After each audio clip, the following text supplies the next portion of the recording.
Yeah, I got your case.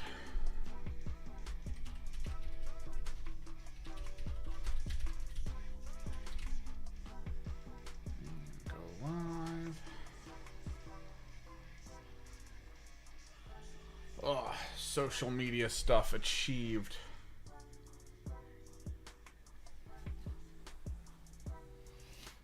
Another short one tonight, but we'll see what we can get done. Been doing a lot off stream in between running errands, so, you know. Oh, yeah. New camera angle, by the way. It's above now.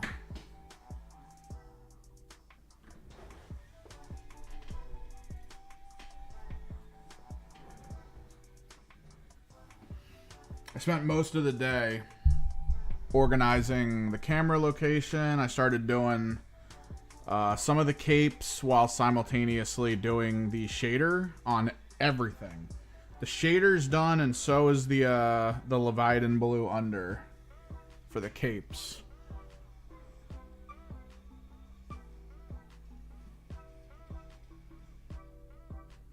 So that was fun. But I really, really, really want to finish this guy. I always love two-tone capes. Two-tone capes are always cool.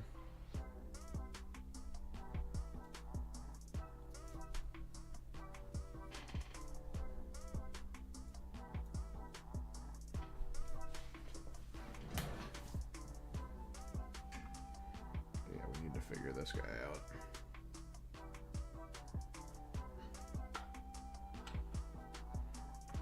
I'm also up in the air about the hair for the sisters, because I feel like the way I want the hair to pan out, I might actually have to go over it with like a straight up blue.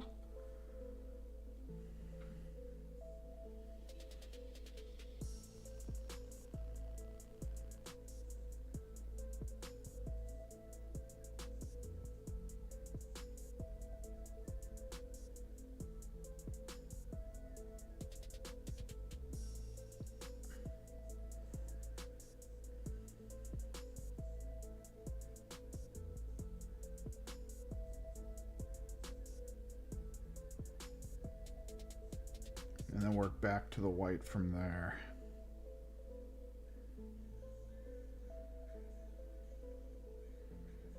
I'm also back on my BS of trying to figure out a fun Thousand Suns list that just isn't a bunch of Terminators staring at you.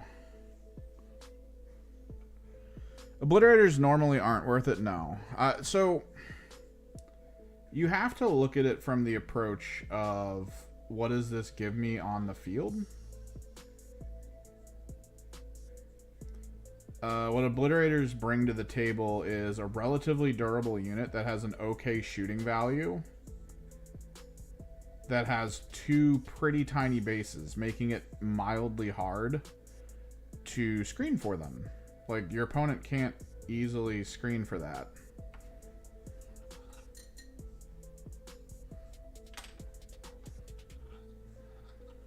So if that fits your game plan,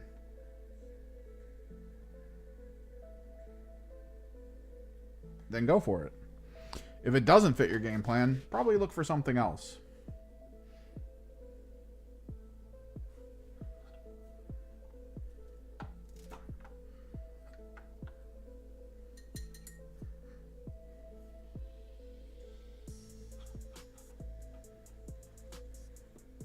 That's kind of the gist universally, though, for building a list. Does it fit game plan? Because, like I said, I'm currently building a Change Host Deceit list, which is the Tzeentch Thousand Suns one.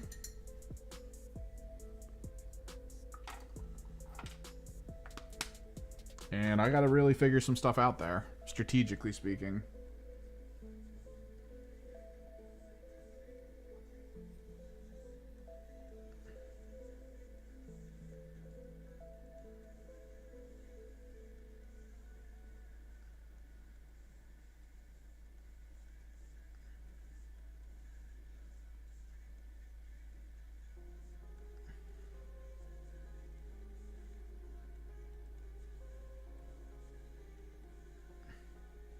Yeah. Havocs can be. I lost a Land Raider to a Havoc squad in turn 1 of a game I played once. They can be played in interesting ways. I mean, they fill a lot of roles, backline screening, because you usually don't have to go too far forward. Right? It's an option. You also get the benefit when using them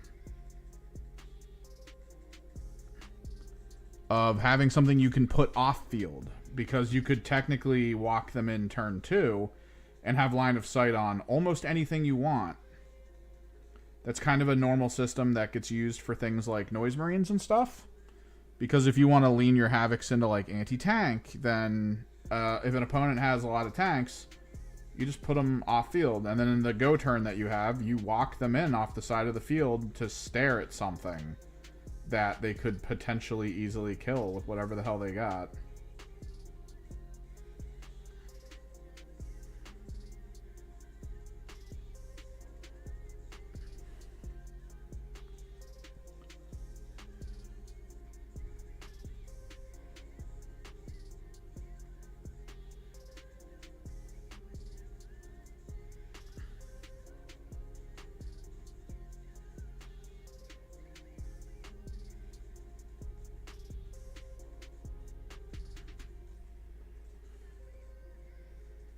But that all, again, comes down to game plan. If that is not part of your game plan, you're probably going to have to sort something else out.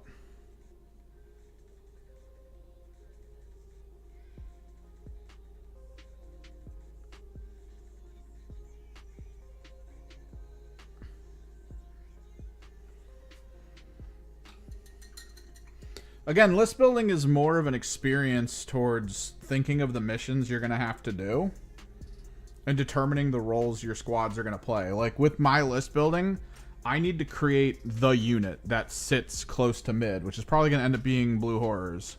I'm going to attempt to lean into the 6 uppy downy. Not uppy downy, the 6 redeploy. Because Change Host of Deceit can, with Ahriman, get to 6 total things.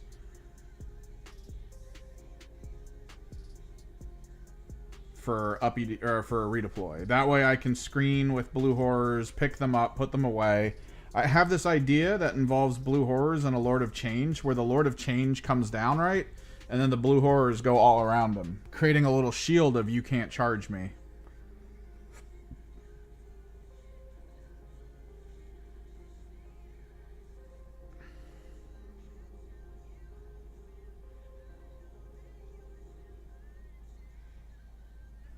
At least that's the idea. I also have a bunch of 3-man flamer squads because those are very hard to screen for, and they allow me to get missions. They're fairly quick and can go through walls. So I figured that would be kind of cool.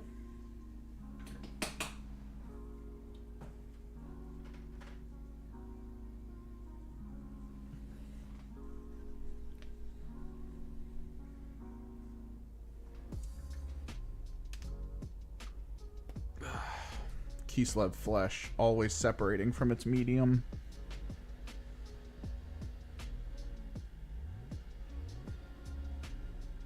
So you kind of have to have a game plan. Now, there's meta lists that exist, of course, that you can take a look at. And those are basically brain rot lists, usually.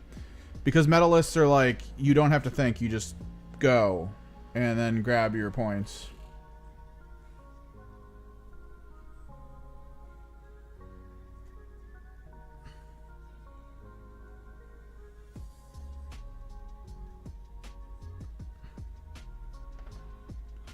But normally you just have to create your overall game plan. And your overall game plan has to be kind of separate from your opponent's, like, what you're going to go into, right? You can always assume, like, oh, if I go into something with a bit more vehicles, maybe I'll go this. Like, I'll do this thing instead of this thing over here. Like, maybe have a little bit of a rotation and flexibility with your list.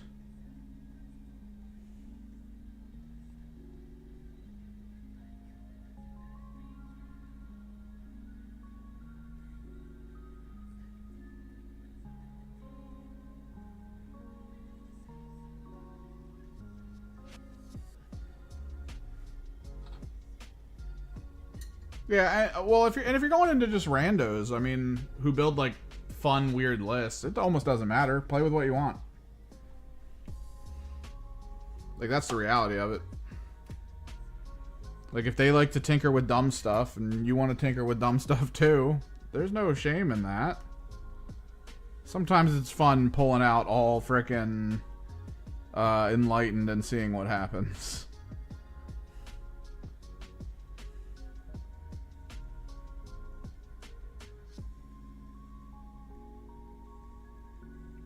But yeah, Havocs have value. They can do things. What kind of Havocs do you have? Do you have, like, all las cannon Havocs? At which point, then, yeah, you've, at least in your list, you've got your anti-monster and anti-vehicle unit that could potentially, you know, turn the tide of war.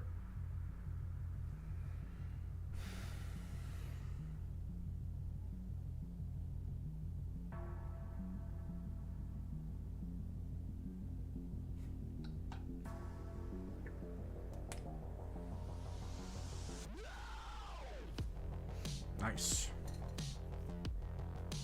3rd edition Chaos Codex. Jesus, it's been a while since I've seen one of those. That was the first Chaos Codex I purchased.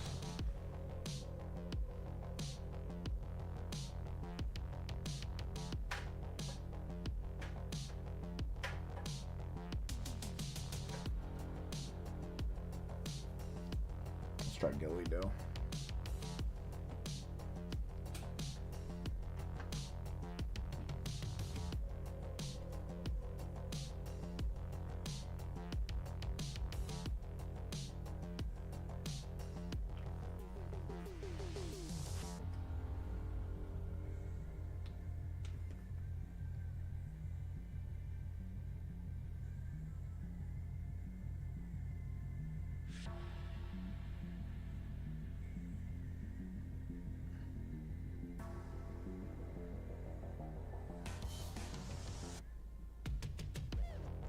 Just nice enough of a green color.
The hell?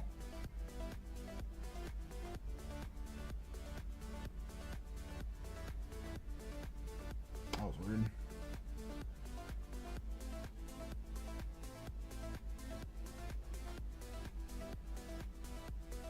Did you paint all your stuff to be kind of similar, at least in the base? Like, you don't have to paint the models all the same, but if you paint the bases at least all the same, it actually looks kind of cool to see, like, different units on the field like that. Especially in Black Legion, which is the friggin' Smash Brothers everyone is here moment of an army.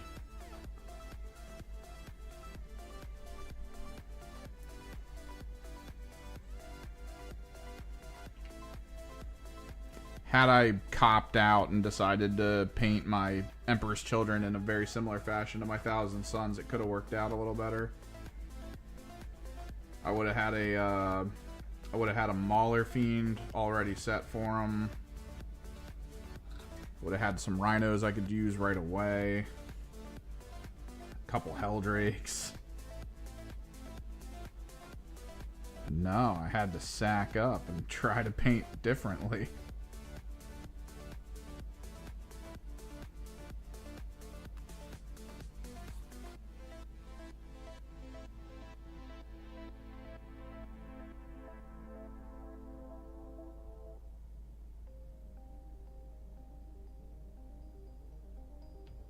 turned out okay.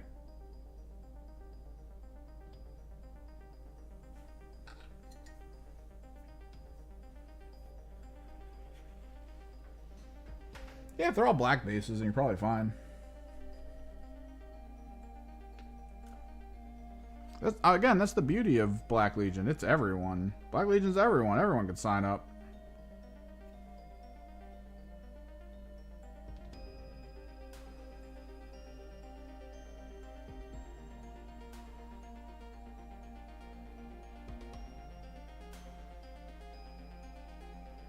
Chuck some Death Guard and Emperor's Children Rhino or something. Death Guard.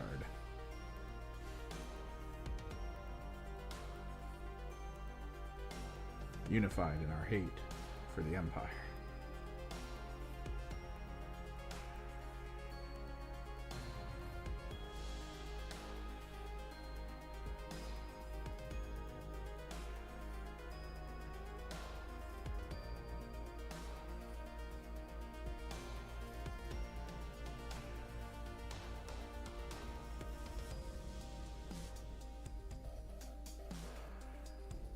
He's definitely one of those friends who will call you like a year later and be like, hey, remember that time I lent you a Rhino?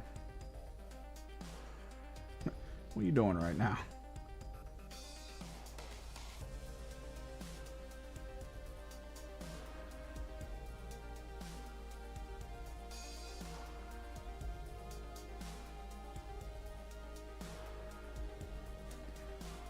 Want to go on a Black Crusade with me, bro?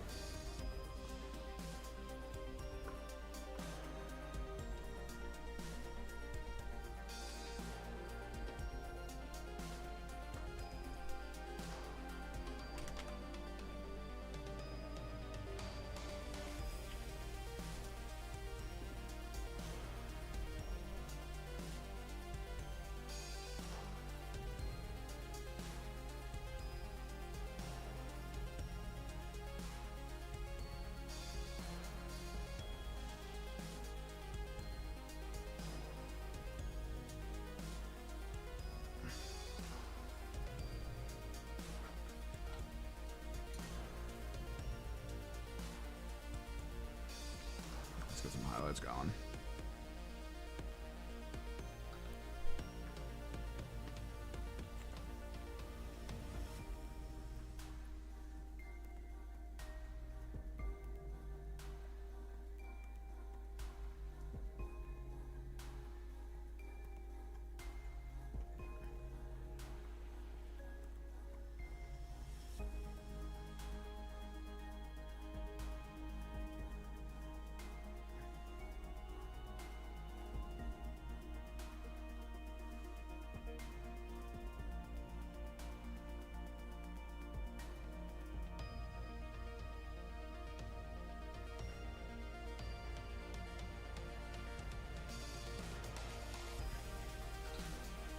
What's up, J Peacock? It's going all right. We are kicking it to the best of our ability.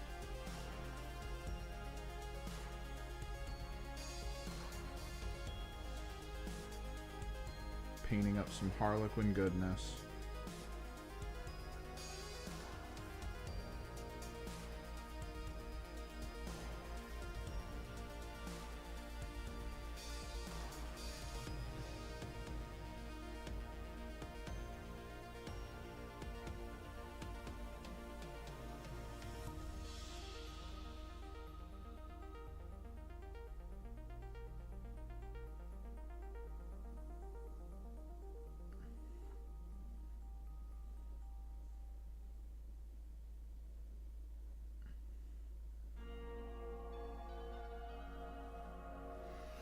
What up, Francois?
Hell yeah, man.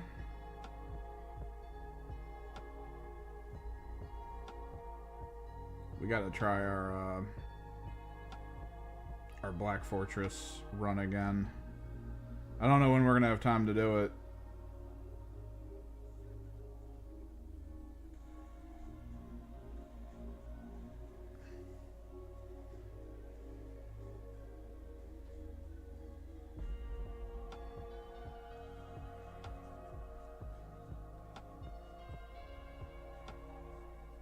At this point, everyone's in the mindset of let's get ready to possibly do events for 40K.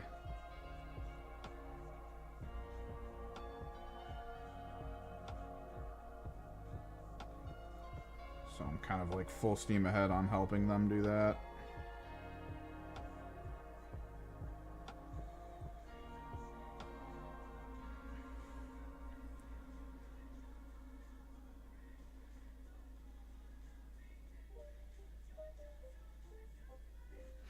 Is that a question for Black Legion? In which case, no. Going over to Black Legion in 40K, at least right now, is you can bring units over from other legions. Sometimes you could probably use some of the characters to like represent other things. Sadly, the sorcerers in Caissons versus the sorcerers in CSM have different sized bases. Now, you can get around this, of course, by basically taking sorcerers from CS or Caissons and figuring out a way to attach them to a slightly larger base because they are larger in CSM.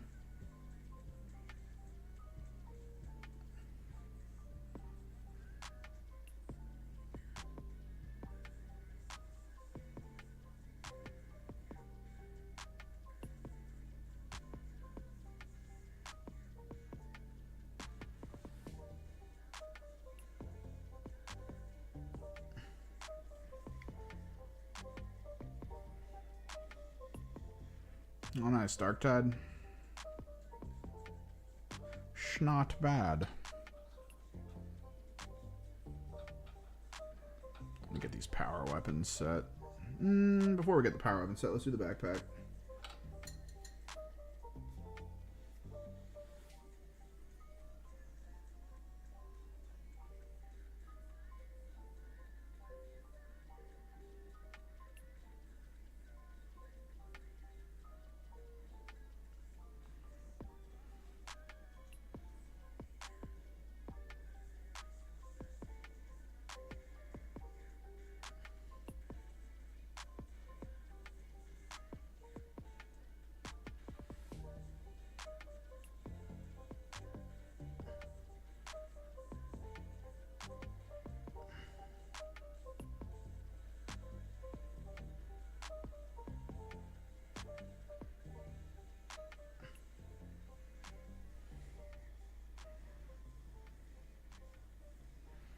Oh.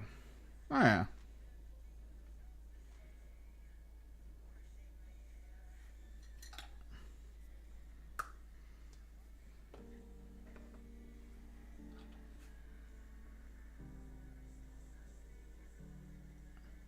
We might actually do advanced gemstoning on this guy, I think. Like, not just the warp stone. We'll apply the silver down. We'll pick some colors like Doomfire Magenta or something. Doomfire Magenta and maybe like a purple to blend. And then hit that with Ardcoat over top. That way he has some standout gemstoning compared to like everyone else. Gotta make him look special. He's special Harlequin. I played Darktide at the beginning. I was debating going back to it because I know they patched a lot.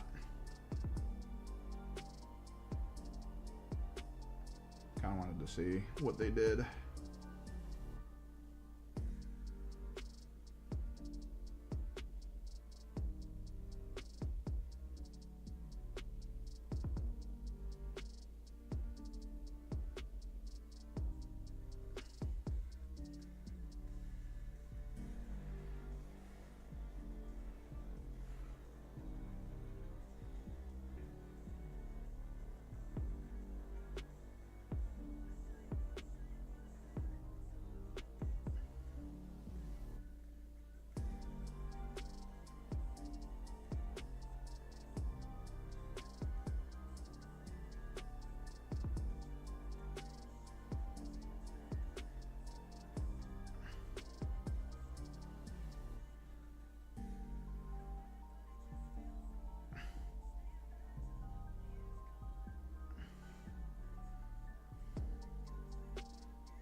good to hear that it got better.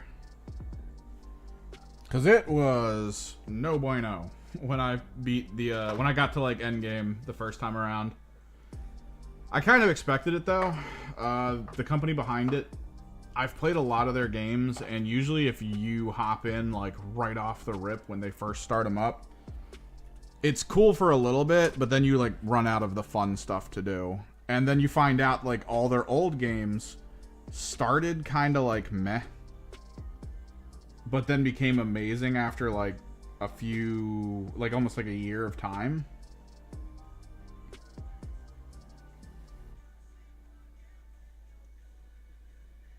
Which is kind of a crappy way to release your games.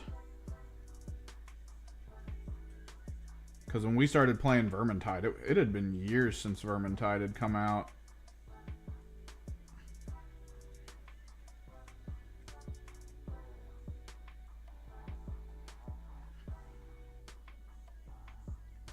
But, like, we played it a ton, and then the second one got announced, so we decided to get in on that.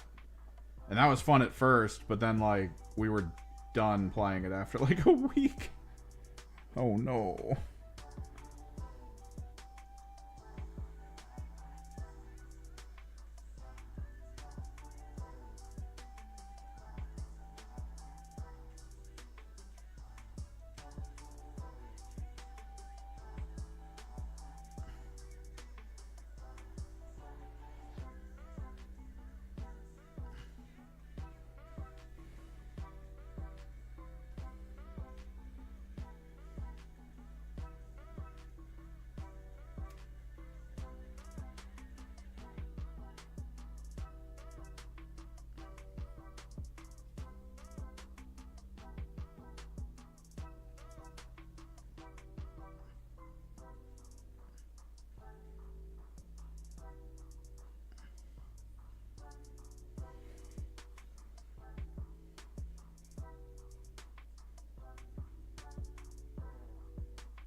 I think we might short truce the pop collar.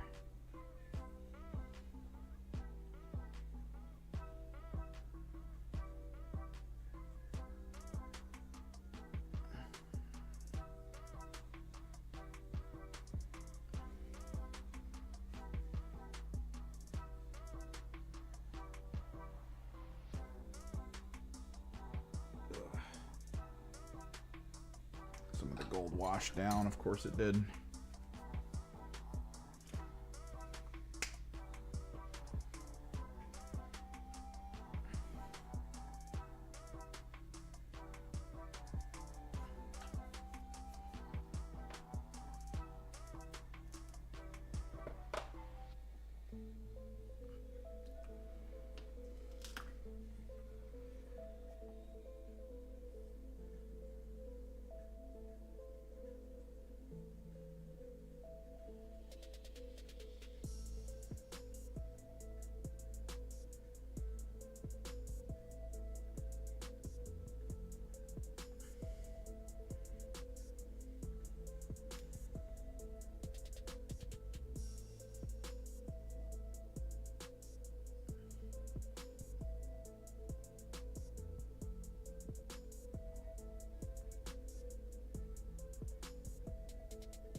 Not on models. I know they're decent, but I usually just use acrylics. Things along those lines.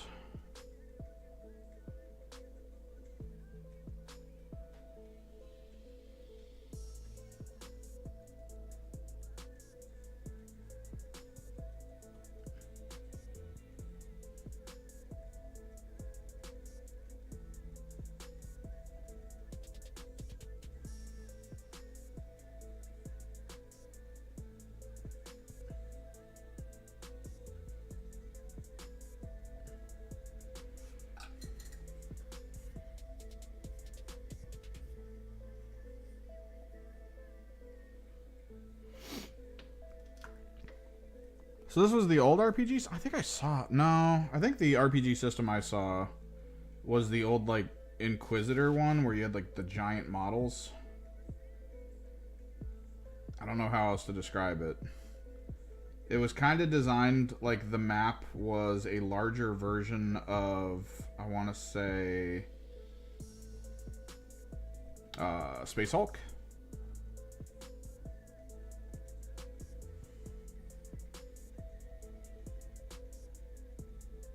Like it was in a lot larger version of Space Hulk.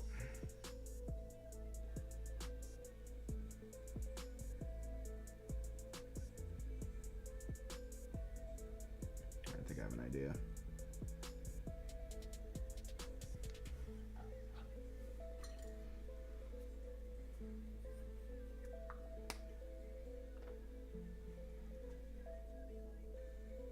I still got the chartreuse going. Hell yeah.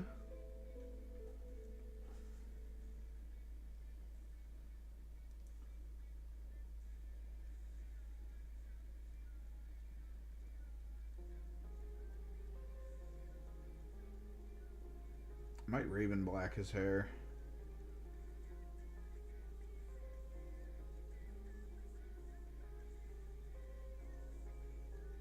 Thinking of doing that, honestly.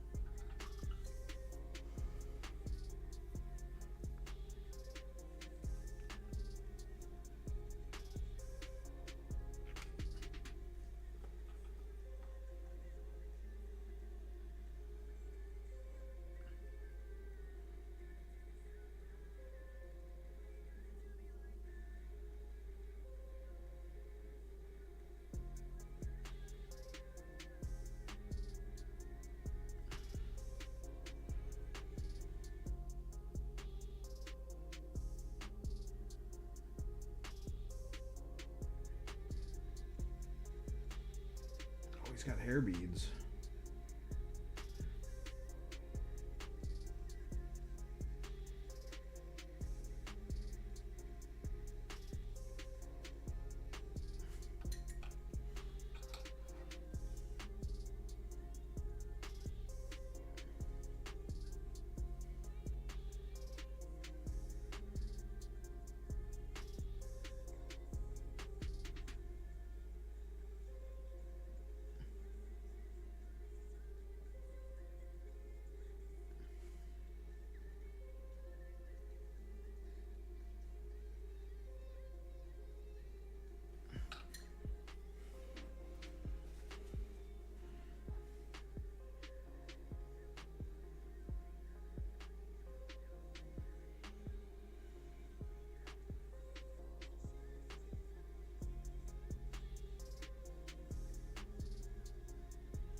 Nah, I think I like the white hair for him too.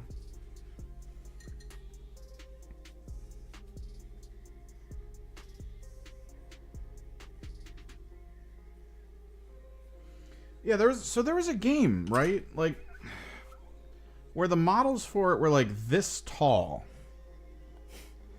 And it would be like a full-blown Inquisitor with like all kinds of crazy cool stuff on it. I talked about this before. And I saw it forever ago, and it was like really cool. And then I guess it just vanished overnight. So no one talked about it, no one really played it.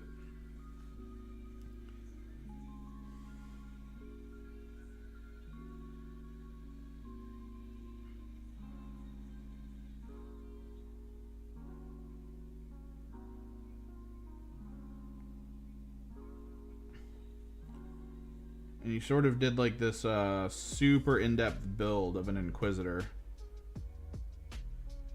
like down to what you were carrying, to like the types of grenades and stuff, and then you would try to complete a scenario or something. And the scenario was usually like DM'd and set up in a similar fashion to Space Hulk, where it had that sort of like randomly generated hallway thing going.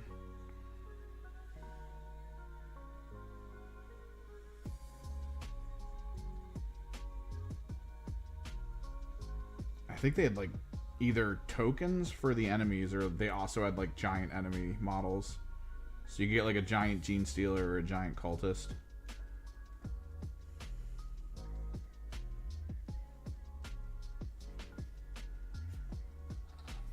I wonder if I can find it. Hang on.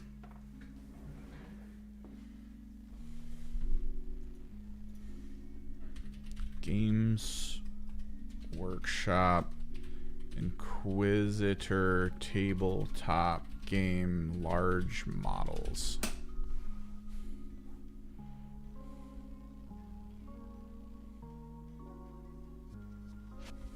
I think it was just called Inquisitor. Yeah.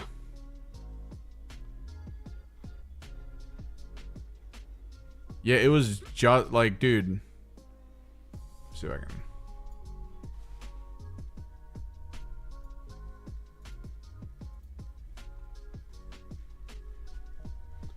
This is from the Beard Bunker. Right monitor.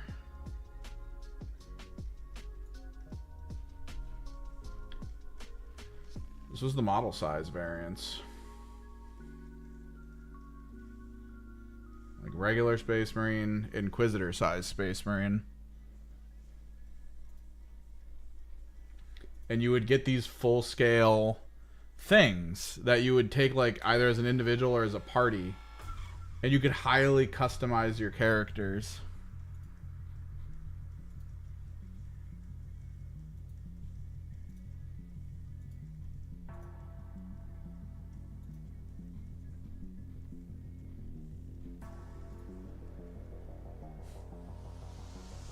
Based on the square distance from you, you'd get all your different roles.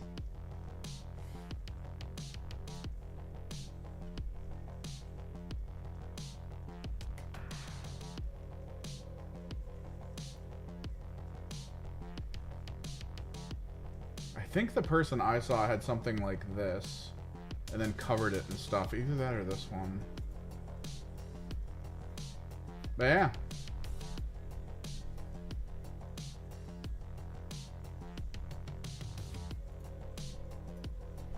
Like, I remember going to a tournament and there was a guy sitting next to it.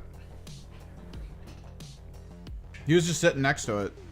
And he had this giant individual model. And I was like, what the hell is that, bro? And he told me it was Inquisitor.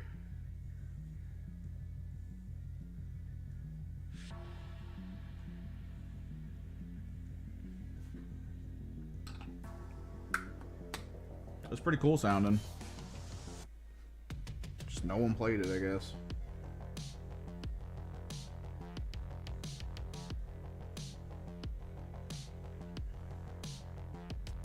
Harlequin feels a bit down to earth. I kind of like it.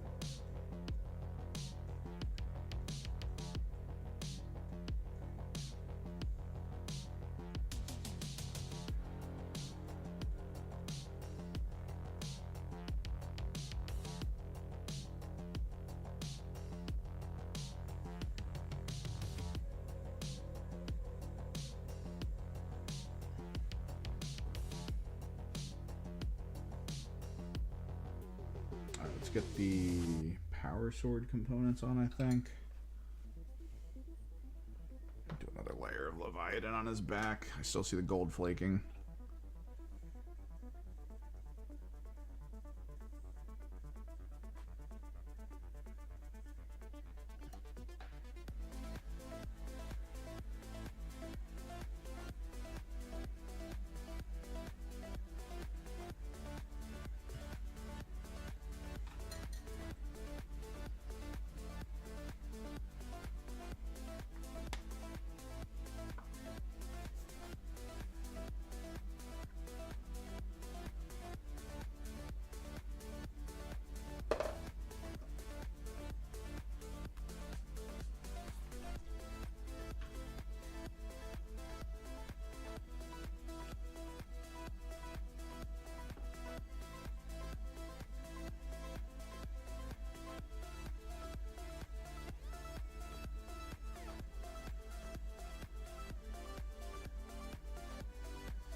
his hair. I'll work backwards once it dries. Then we'll try to get the ear tip flesh toned.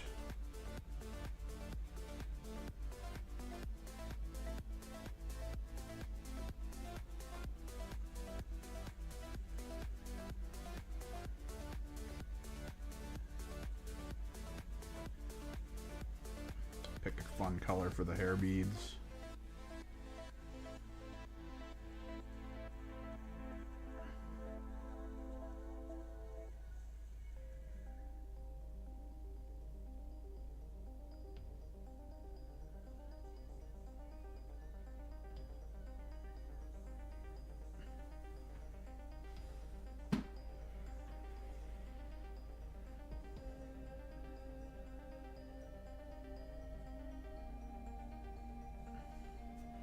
That's cool. I kind of wish they leaned more into their pen and paper side.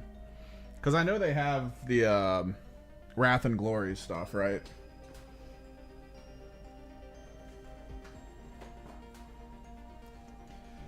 And Wrath and Glory has like some cool elements to it. Oh, I need to mix this up even harder.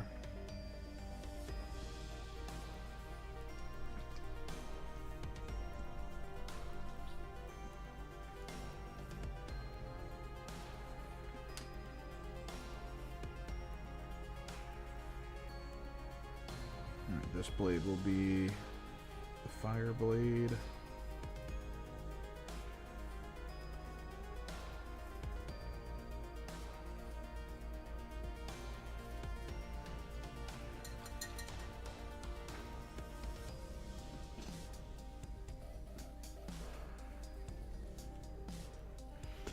Because I feel like there is a world that's like useful to them, right? Because D&D has a pretty cool cross-section involving like, oh, let me buy the models for my campaign, right?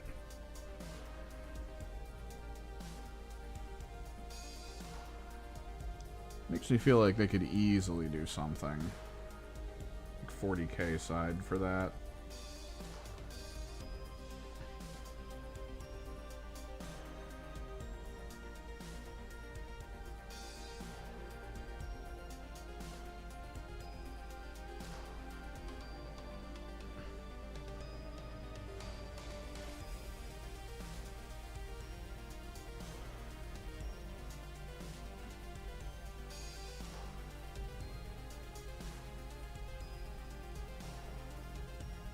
Get to buy your own model from a ton of stuff, possibly from the Games Workshop line, so you have your on-field DM just buying out boxes of enemies for the different campaigns he's gonna run.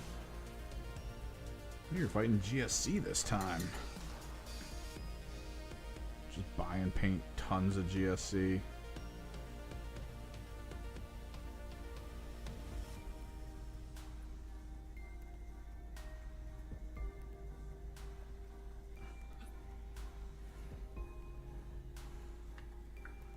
Alright, Fireblade.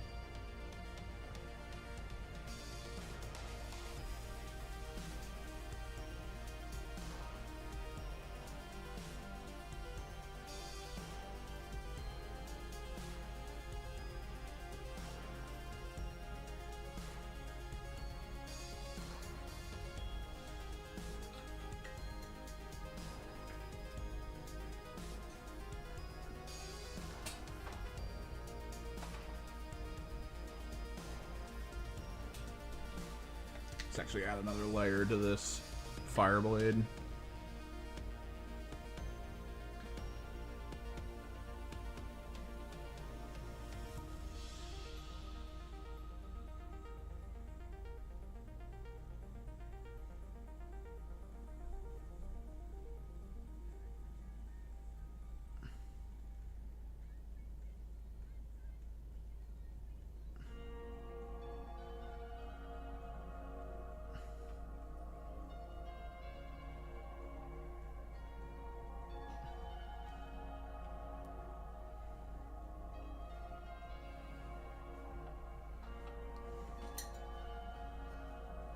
Magma blade.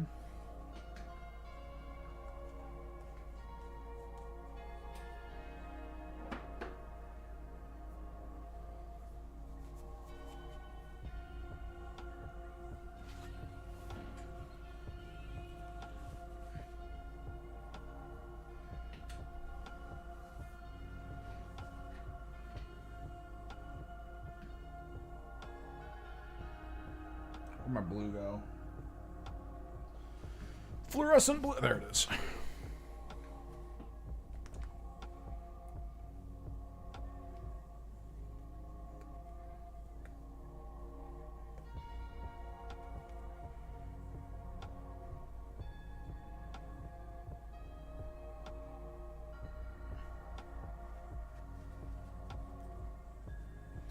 Come fades of sorcerer planet Q cells.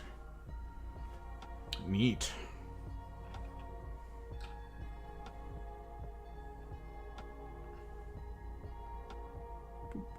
Doop.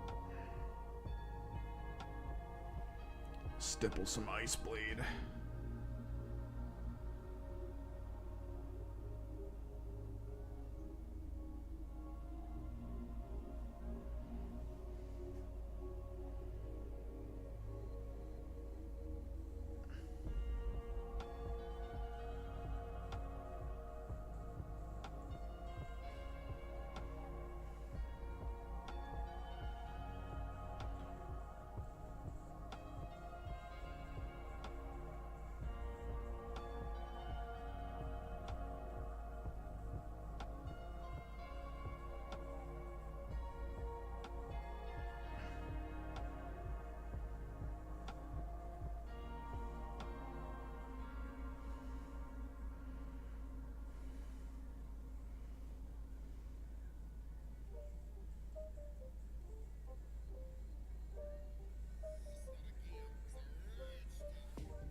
A little bit of fire and ice.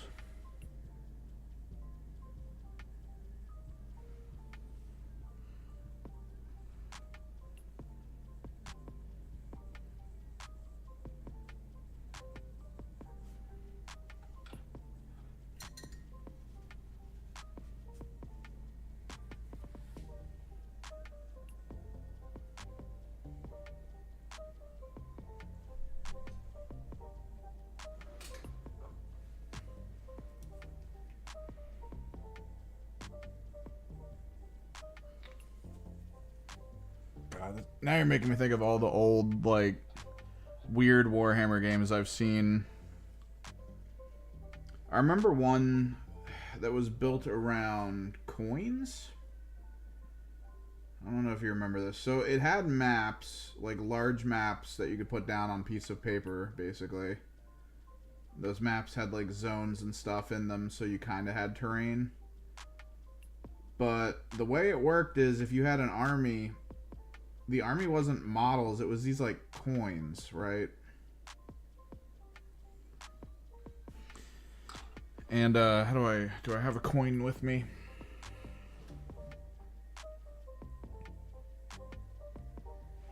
We'll use the camera cover. So the way it would work is this would be your army on the map. And then if your army was going to move, you had to like flip it, right? And that was the squad's movement. And then that would be like your turn. And if your coin flipped onto something, then you would both roll like battle for it. You would roll like primary, then your opponent would have to roll after you to see if they were able to like kill most of that.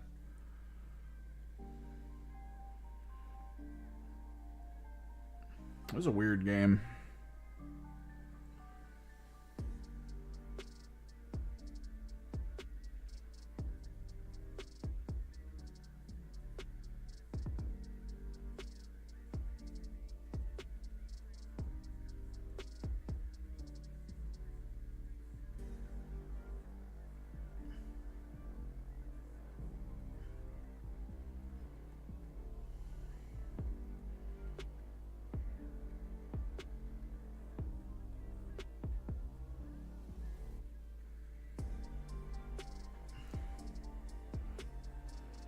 Oh yeah.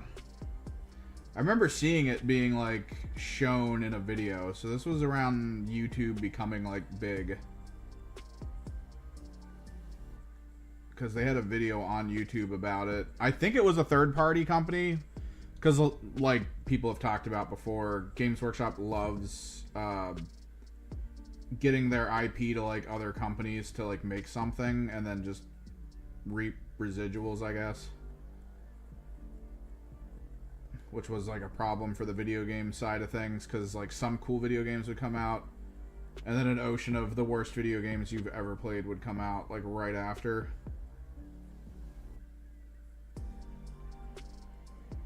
Made for a very tumultuous marketplace for WoW-based video games.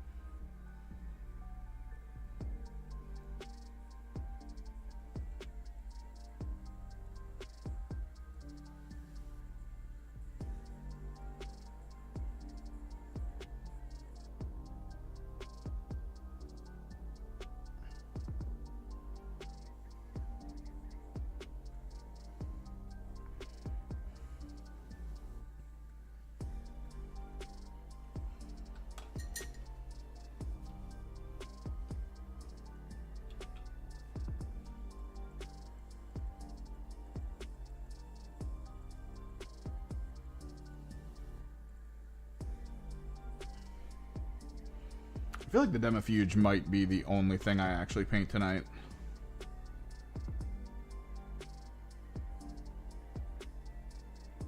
He's got so much detail.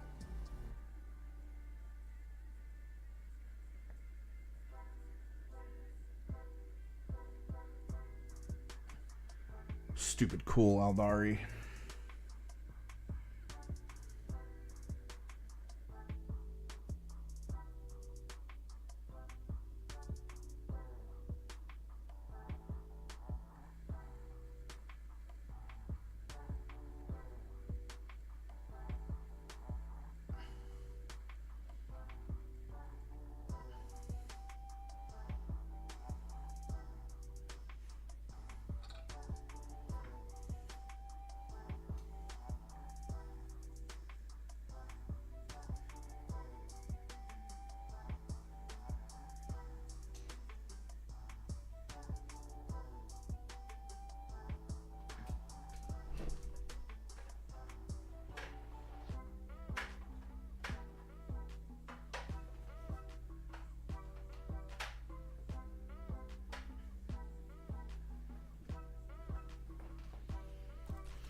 Let's do a blue gem on the ice sword.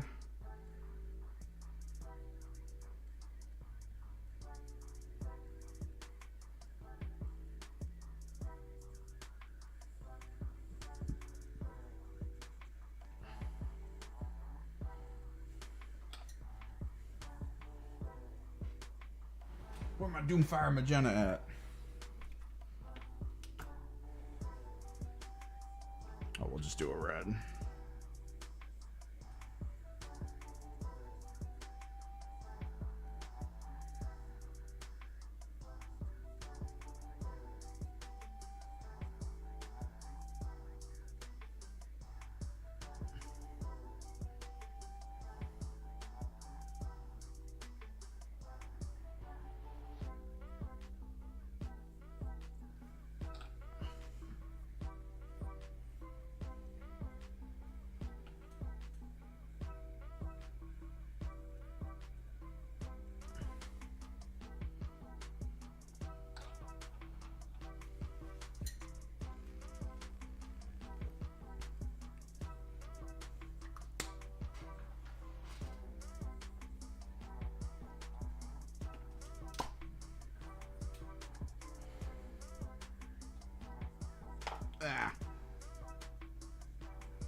I need to get a purple, like a light purple.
micro detail.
And I know you were talking about like the list you want to build out of the stuff you've kind of collected.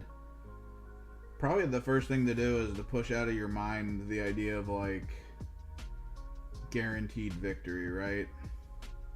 You could hard fight for a really close game, which is always cool. I know this is kind of harkening back to a conversation we started forever ago, but now my brain's stuck on it.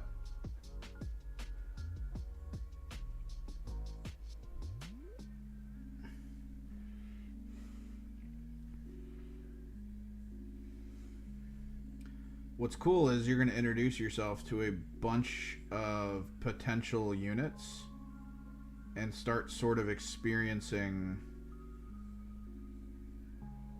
what they are potentially good at and how to use them over time. So you can kind of learn the language of knowing when to do certain things. Like something I watched a few people at the store I go to learn very quickly, like at the same time I was learning it, was the idea of like most efficient systems for putting things in reserve, which was like really cool.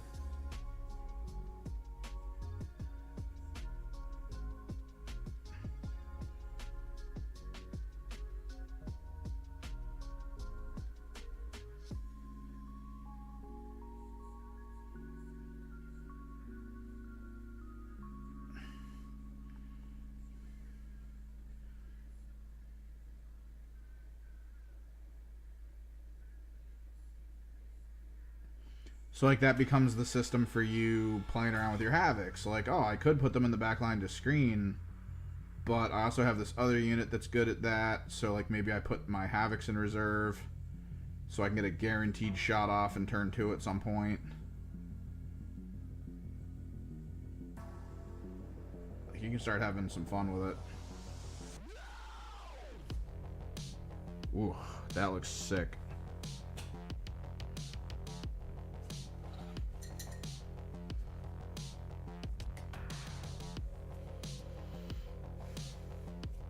Because again, the key thing in actually playing the game is the missions.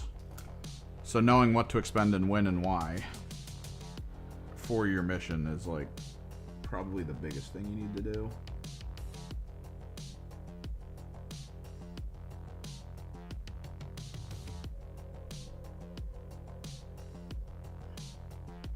Get some hard code on here.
get some flash gets out. Get some highlight on this tunic.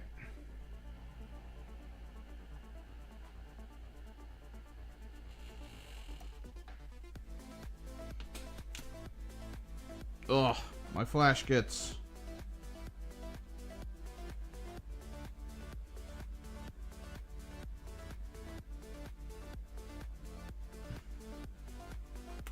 I think my flash gets is done for.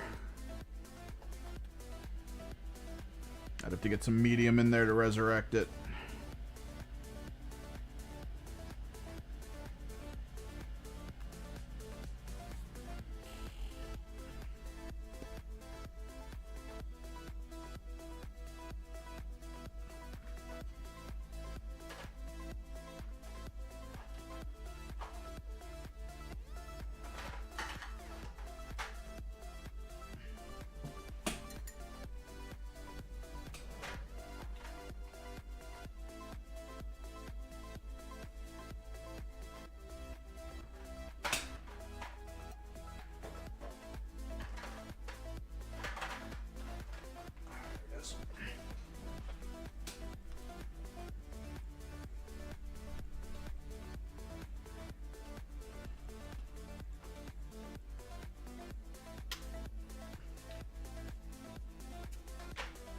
Moon dust.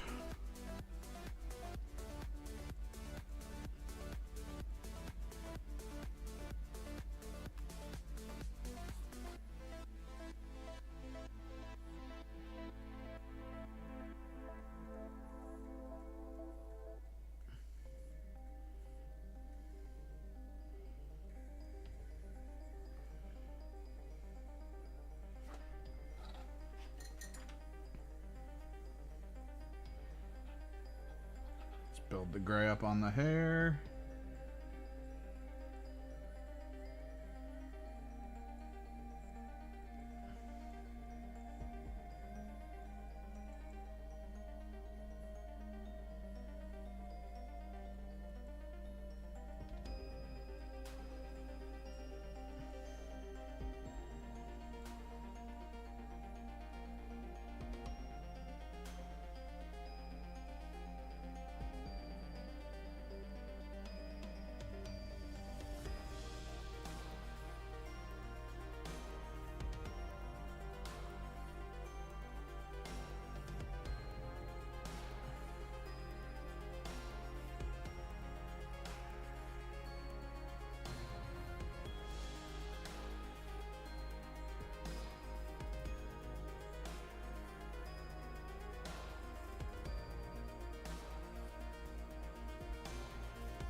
Built my first box set. It's the starter set. Cute Marines. My friends Cute and Tyrannus. Nice.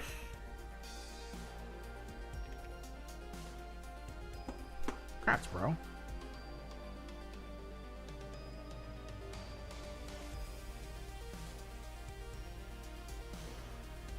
Space Marines are cool. I mean, they're pretty universal. You can go almost any direction with Space Marines, since they are the poster children for Games Workshop. They need to be able to do anything. The only thing they can't really do, technically, is Horde. But they are highly adaptable.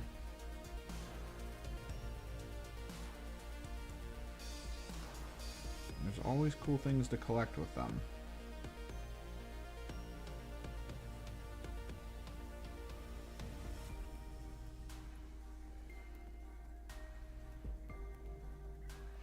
You guys play a game yet, or is it just about, like, getting the stuff together? Because that's really the big trick. Getting the models and then using them. Getting addicted to the dice roll. huge part.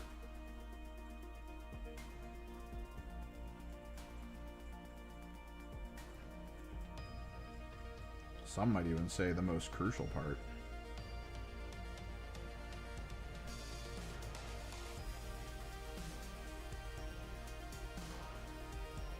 One of us. One of us. Nova Marines.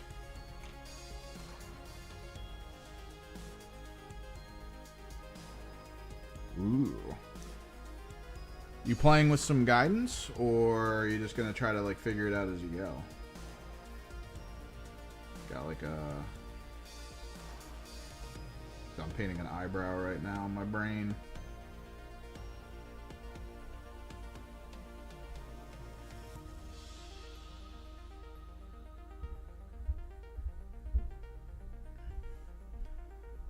The first ever unit with an eyebrow.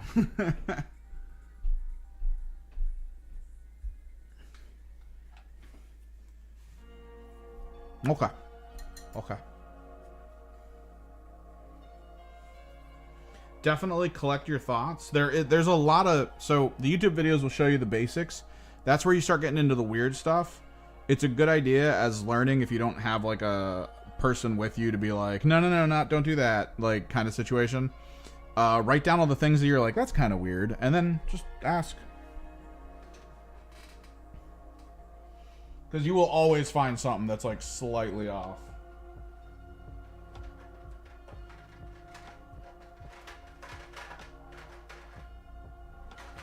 And also get the app for your phone. The cool thing about the app is it has a search function on it. So if you're ever like, I wonder what that means, you can literally go to the app and then start searching in the search bar. And maybe it'll pull up more information for you.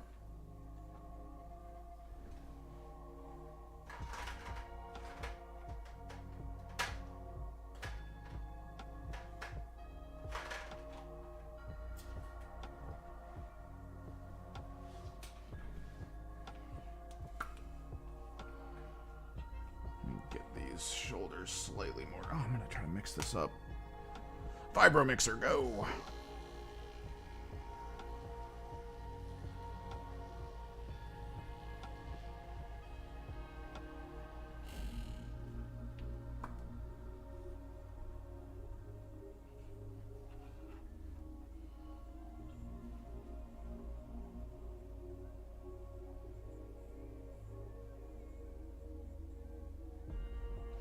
Like when you get to a rule that's like, you're able to do this to a unit that is valid or something for certain things, and you're like, what the hell? What makes it valid? You can look it all up.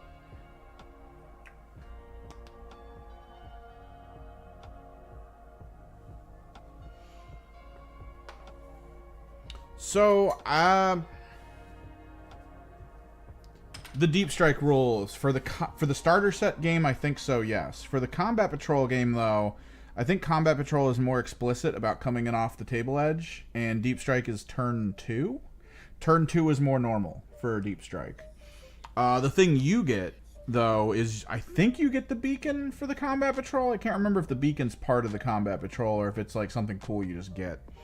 But normally, if the beacon is included, the thing lets you rapid ingress for free, which is cool, because you can drop your Terminators next to it without having to spend a command point for it, which is poggers.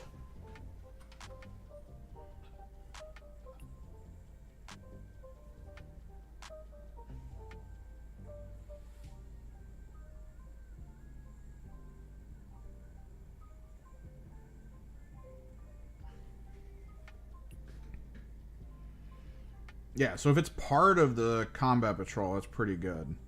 But yeah, Deep Strike normally doesn't occur first turn. I can't remember for the Combat Patrol rules if it explicitly says you can't Deep Strike in turn 1. This is one of those weird things where in the main rule set, it does specifically say reserves cannot come in turn 1 unless otherwise stated with rules. There are some armies that have access to that. But let's take a look at something real quick. Because the Warhammer community page should have the Combat Patrol rules. I think your box should have the Combat Patrol rules as well.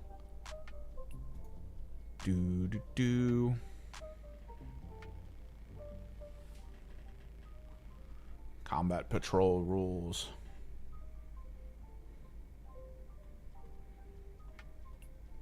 Because this is where the missions are usually kind of explicit, where they'll be like, you can't come in turn 1, or maybe you can. Select combat enhancement, determine mission, determine attacker, defender, declare battle formations. To my understanding, you can't put things in reserve normally in Combat Patrol. Things with the Deep Strike ability can be put into reserve. But, like, you can't just put anything in reserve, from what I understand. It's not a big deal. I stream randomly, Jack.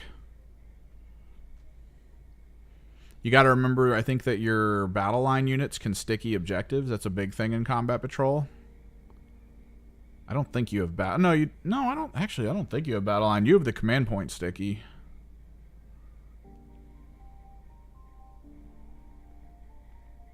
Patrol squad day shifts.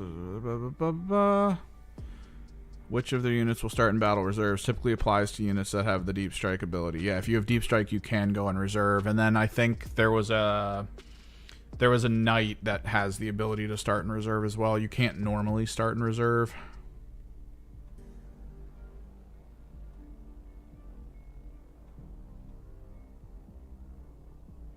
Reserve units can never arrive on the battlefield in the first round. That's in the rules. So your reserves can't come in until turn 2 in Combat Patrol. In the starter set game, I imagine they can. Because again, the basic rules for the game does say anything can come in from reserve turn 1. It's the sub-missions that get applied that will change rules. So you kind of have to, like, learn as you go. And Combat Patrol is very close to, like, a full game of 40k. At least in terms of the basic rules. Ugh, hiccup.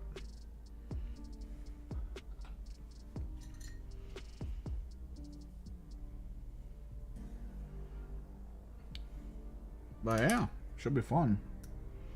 Are you going to do the starter set game, or are you going to do the Combat Patrol game? I guess you'll stick to starter to at least get some basics down. I think that's the whole reason for starter. Just be aware that the rules do shift, depending on which system you're in. Toss that out there.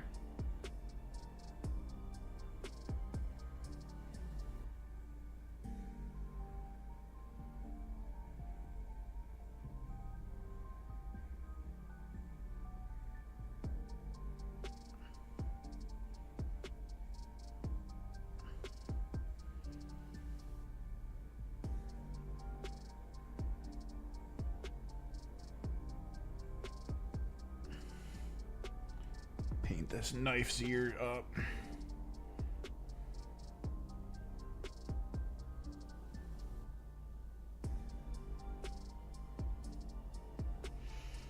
Dude, most of the time when I'm playing at my friend's house, we just put either Play On or Tabletop Titans or something on the side screen, and we just let it rip. Wargames Live is great to watch. He's a live streamer, though. You get to watch, like, whole tournaments through there.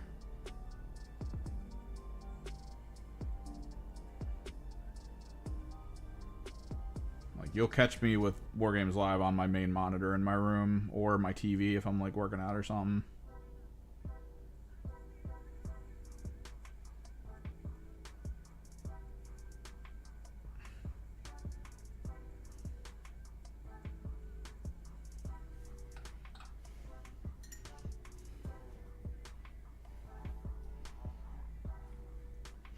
It's awesome. All right, we gotta get close to the detail here.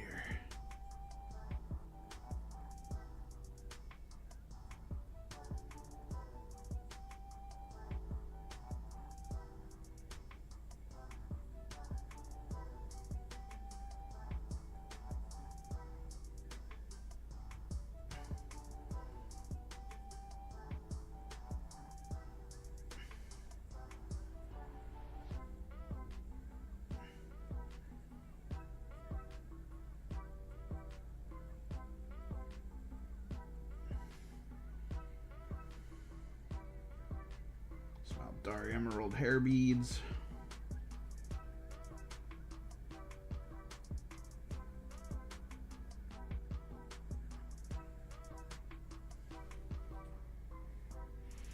Technically, this mini is Eldari, but this is a very specific character for sisters.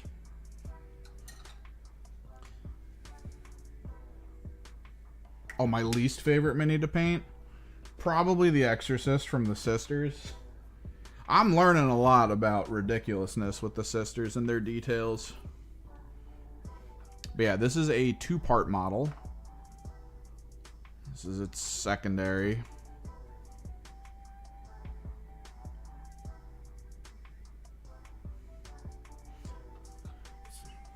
He apparently is an exiled Harlequin, specifically.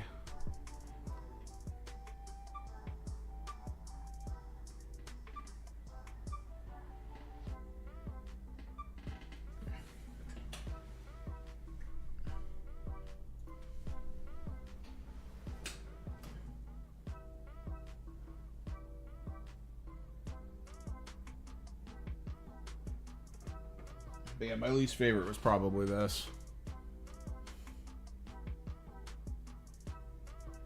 Just all the little stupid details.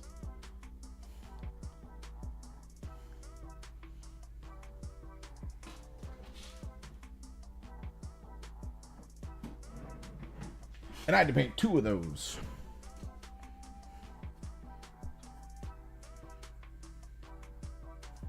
Let me get the Reikland flesh going.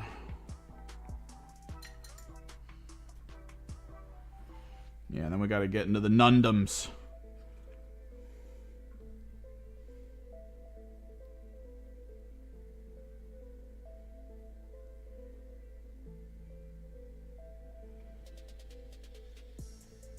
So that'll be fun. We got a lot of work done today, though. Not on stream. Off stream, I did all of the robe blue. And then for all the models we have to paint. Like, that's all done for all of it. And then I did the Drakkenshade blue on all the things that need it. So, like, a lot of characters, their armor has Drakkenshade blue on it to hit some of the details in the recesses. So that's done. That's kind of where everyone is. Now it's just about getting the details set and prepped. Where is my Reikland? There it is.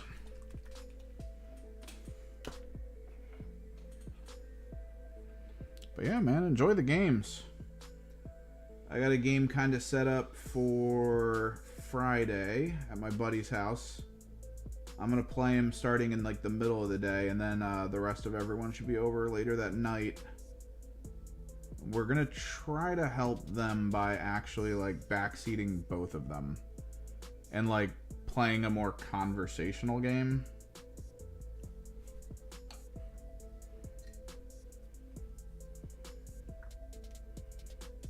That way we can try to work out where like the weak points are, because we feel like both of them are sort of getting there on some things, but we want to like more rapidly, I guess, work on what might be going wrong. What do we want to do here? I know what we want to do.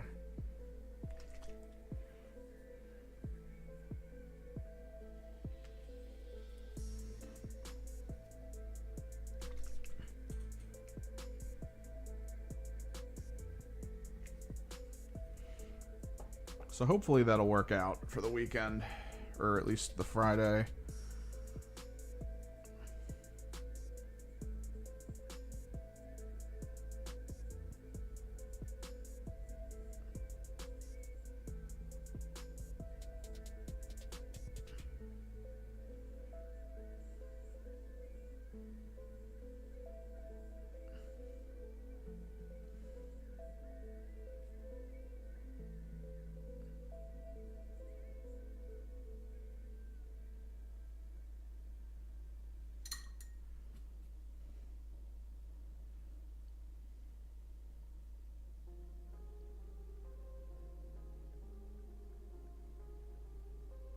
Some pastel blends going.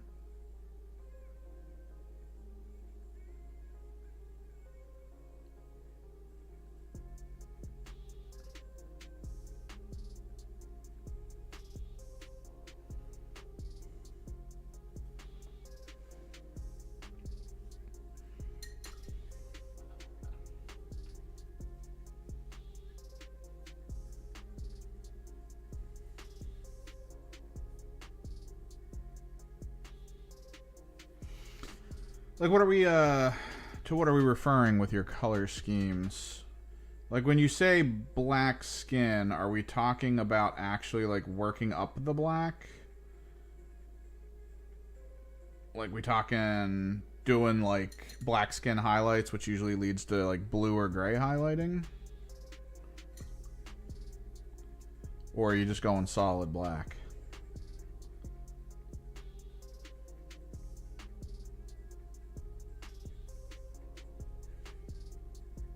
Because, like, this is technically black leather, but I decided to use blue as, like, a highlight to make it, you know, not quite black. Give it a little bit more intrigue. But some people will do black and then they'll kind of go into it with a, like, a gray or a really light or, like, a dark blue, kind of like this. And they'll go around the edges to try to give you some internal detail.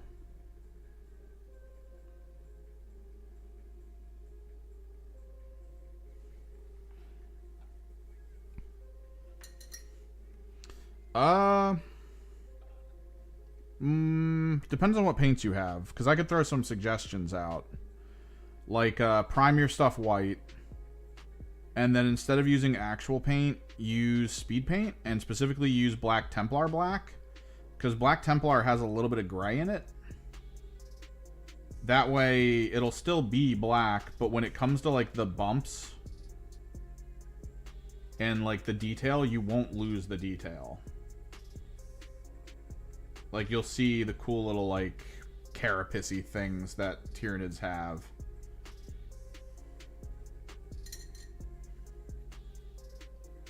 That's just me, though. I mean, these are your first models. Paint can always be stripped later. The more you learn, the more you go. I'd rather not over-inundate anyone with, like, way too much stuff that makes them be like, oh, this is too hard now. But, like, see how we're doing this blue-purple thing? This is just two speed paints I'm doing next to each other. It's not like a hard blend. I'm just letting the blue and the purple go.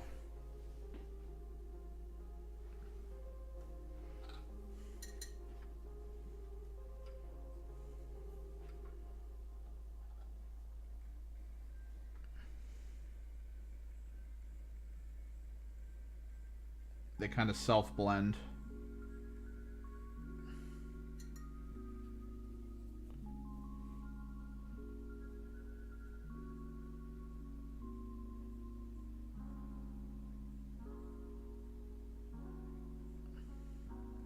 Ah.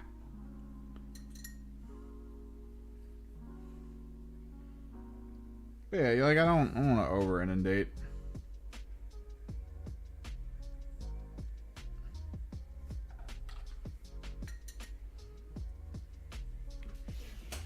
Because you said red shell, purple highlights.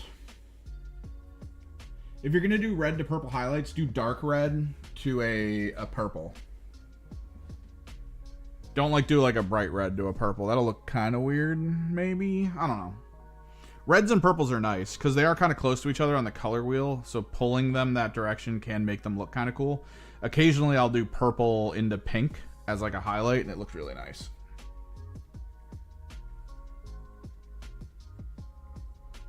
If they carry Citadel paints, Black Templar is the way to go for kind of speed paint over gray, maybe. Okay, good. Dark red to a nice purple. That could look nice. That could look really nice. But, like, let me show you Gravelord Gray, which is what I use for my basing for this. Or, actually, no, Occultist Cloak. So this is a speed paint. It's Occultist Cloak. It's got a really dark low end. And I use it for terrain.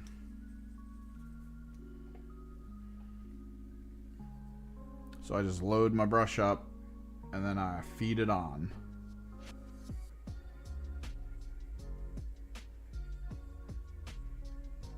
Because it keeps some of the texture, the detail, and then high ends into like a grayer color.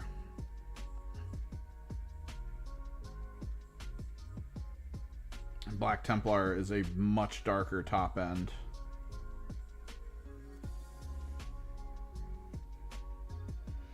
So basically it pulls into the cracks and crevices that are on my crackle paste bases that I have here, and those become black, which is why I like it.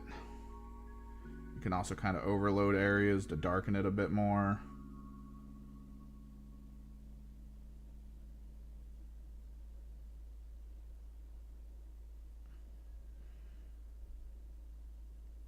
Speed paints and Citadel's contrast paints are just Omega tier easy to use for like really nice quick looking effects. Yeah. Did he well, okay, did you grab contrast paints, and did he grab Chaos Black? I think is what they call the full black contrast, because that one is just like straight black. It is very hard to get an undercolor out of that.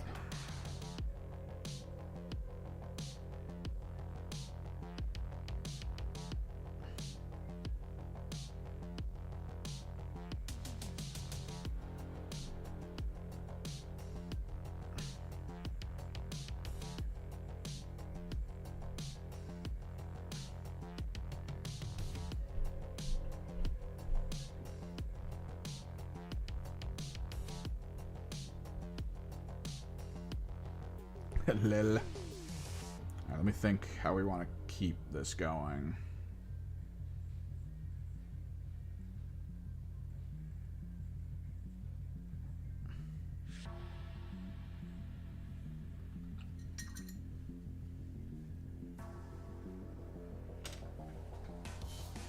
Because, yeah, it wants you universal, that kind of thing.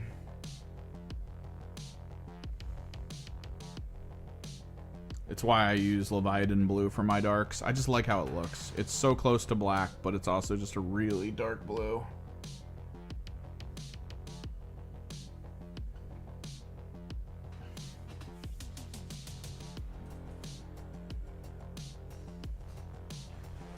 What other so flats do I have? Do I have the purple? I do.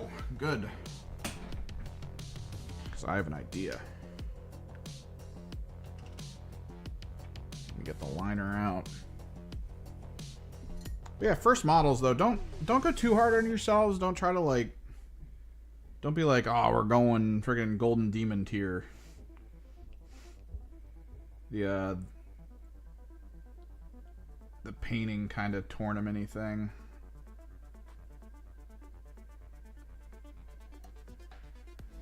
Explore and learn. That's the best way to really start out.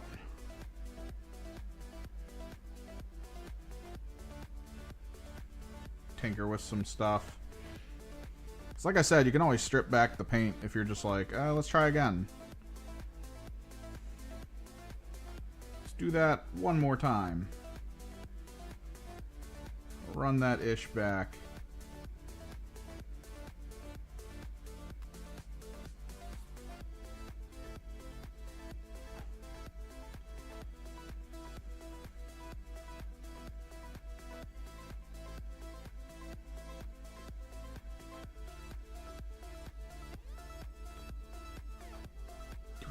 Coat this? I think we might.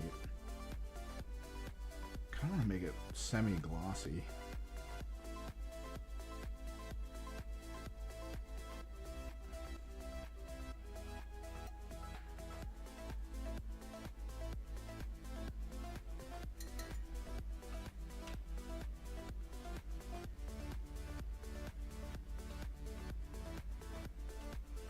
Oh, we going Victrix. Oh shit, he's gonna collect the votes. Love me some votes.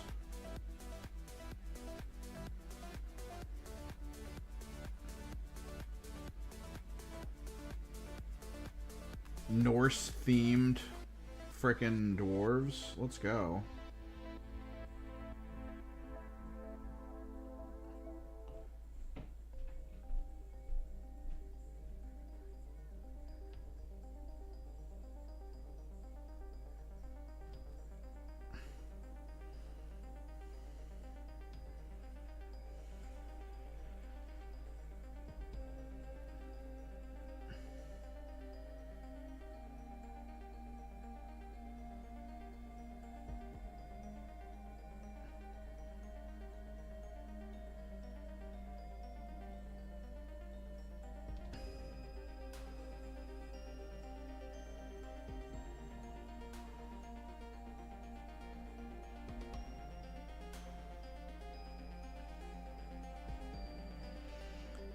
Depending on your budget, Votann are actually kind of cool to start collecting now. They're very new.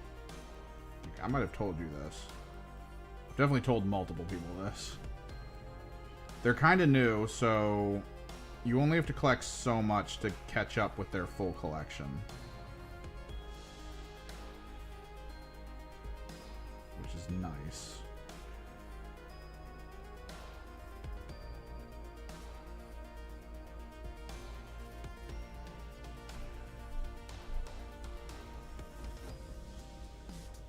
Because, like, you've seen the breadth of the Space Marine collection. For you to get, like, a decent enough collection to, like, start changing your list up and going crazy, it would take you a very long time. You can always just hyper-focus on something so you don't get overwhelmed, which is cool.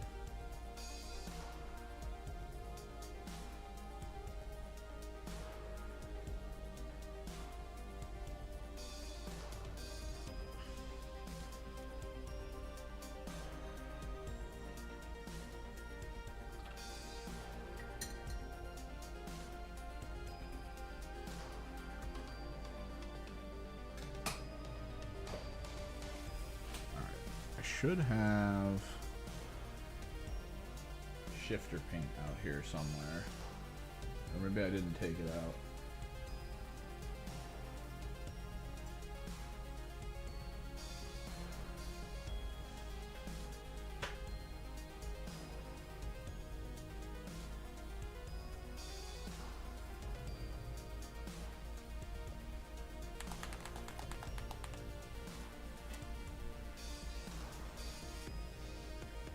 Shifter paint.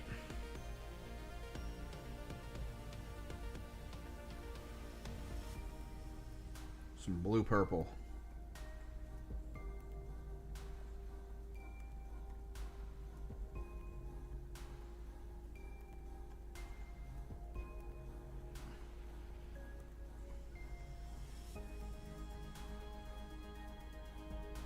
Shifter paint. Shifter paint is a fun technical style paint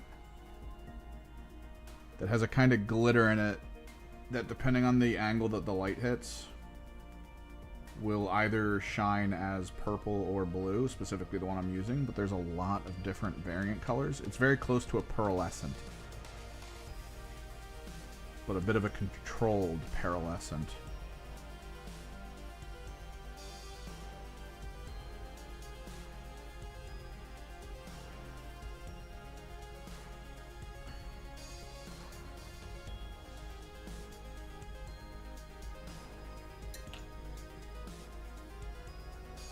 Oh, Doom Inspired? That's not bad. The Votann I usually paint, well, that I want to paint, if I'm ever going to paint them again, is the Johnny Quest Ghost. Like the Ghost Spaceman, where it's like a white spacesuit with a burning skull. Because you can buy the skulls from Games Workshop.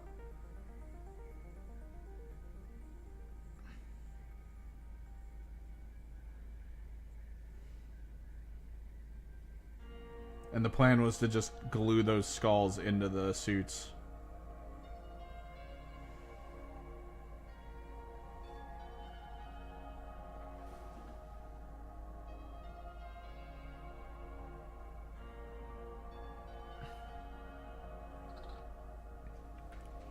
Time is it? 8:33. Like I said, probably short stream today. A 2-hour most likely. Maybe we can get a little bit more done though.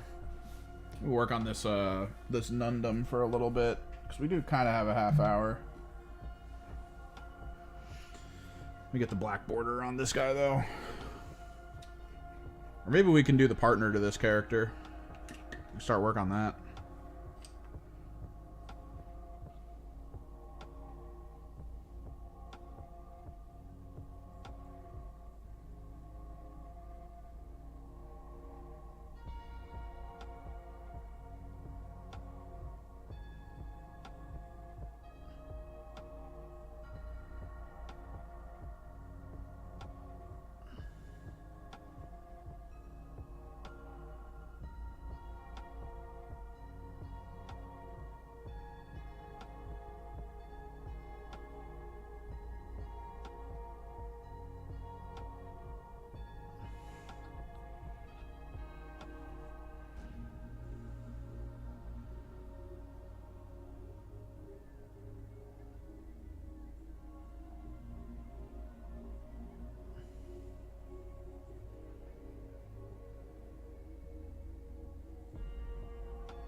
Bam.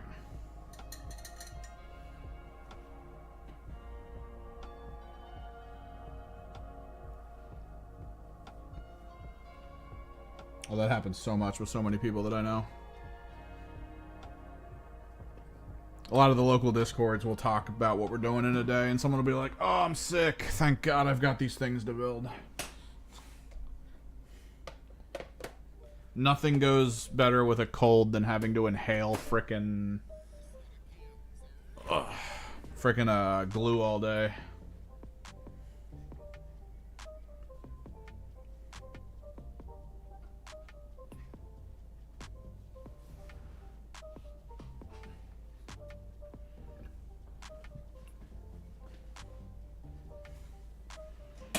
No, I don't. I am fortunate enough that well, technically I have kind of one now because my buddy handed me one. Normally when I get things, I paint them within a week. So if I buy a ton of stuff, I usually paint it within a week. My buddy tipped me for this. Like, he paid me some money, and then he tipped me 3 boxes of Zangor Enlightened. So technically that's my pile of shame right now.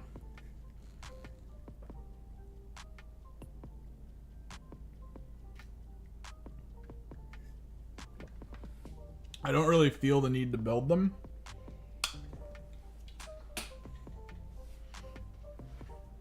But I did want more Enlightened. Let me take a picture of this and send it to him.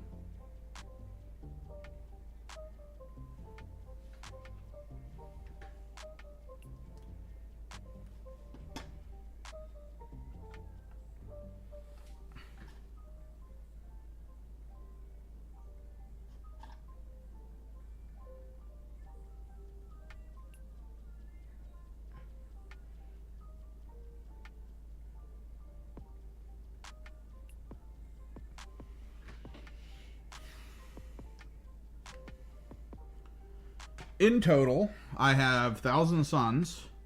From the bulk of the Thousand Suns that I own, I purchased a Vashtor and a couple Venom Crawlers. Now I also have a CSM list because of that. Yeah, let's pull this out. So I have a couple CSM options thanks to my Thousand Suns, which is nice. I have Chaos Knights. I have Chaos Demons, in particular, the Scintillating Legion side of things, or the Tzeentch Demons, because I play Thousand Suns, which means I wanted Demons as well, because sometimes those can ally, which is a list I'm trying to build for Friday. On top of that, we have GSC, which I just happen to have. I feel like I'm missing something. Oh, because I have a lot of Zangors and a lot of Chaos Demons, I also play AOS, Disciples of Tzeentch. So that's a thing.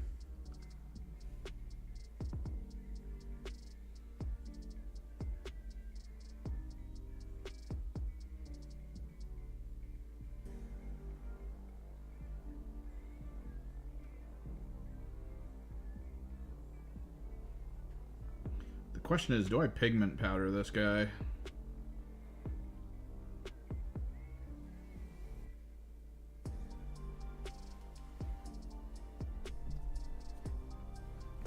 You can usually sign up on websites, but there are apps. Let me introduce you to 2 apps that matter. You have a phone, right? You have a cell phone? 2 apps that matter. If you want to track scoring, and it actually works for Combat Patrol games too, which is pretty cool, there's an app called Tabletop Battles. It's that.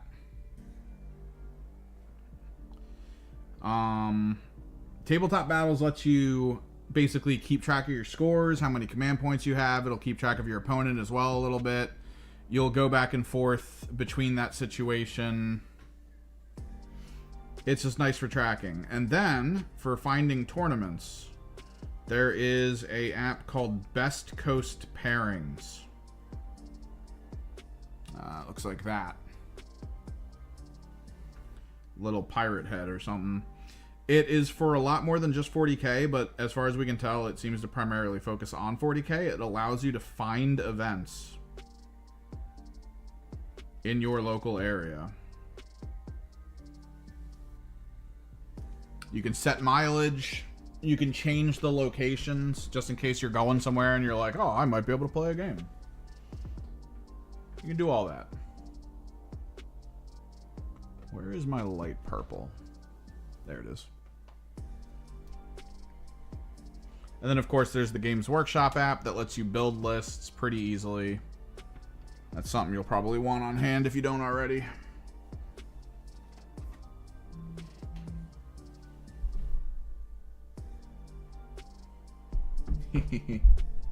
Nice. I never want to paint another of those. I might do pigment powder for him. I don't know. What pigment powders do I have? DC? Yes. I think we'll use blue maybe. Yeah, we'll use blue.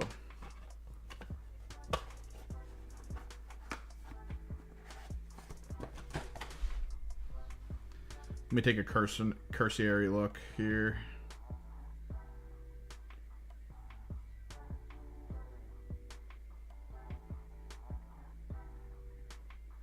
Wait, what the?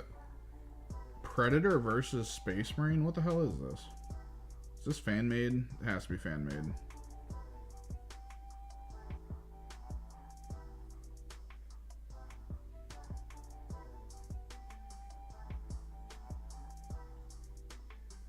Yeah, this is just mashed up. It doesn't look...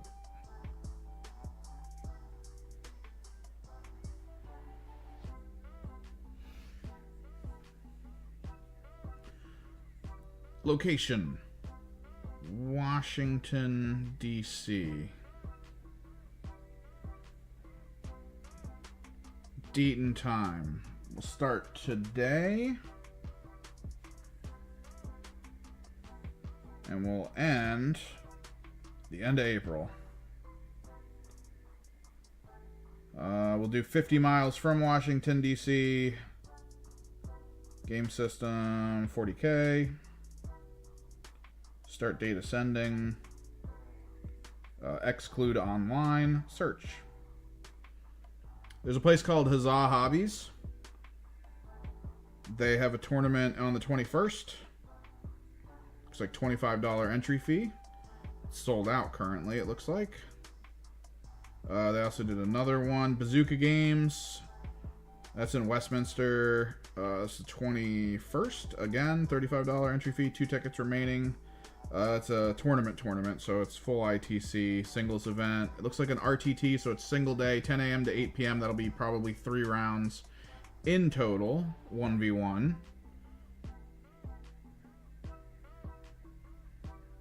There's a Born to Game one in Woodbridge, Virginia. That is, again, on the 21st. They have 13 tickets remaining of 16, so I'm guessing it's just up. It doesn't have a price, it looks like. Let me see if they just wrote it like an idiot. $20, 2,000 points. No paint. And a lot of these are no painting required if it's RTTs. Like, you can see it in the BCP app. Legends Team Scrim. This is a teams event. This is where you have to have multiple people. 10 out of 10 tickets remaining. This is in Cockeysville, Maryland. Is it 1v1? Or 2v2? We use 3, start, doors open. This is 1 round practice. Oh, it's a practice scrim. They're trying to scrim with people. So it might be 5 pre-existing people, and then they're looking for like 5 others.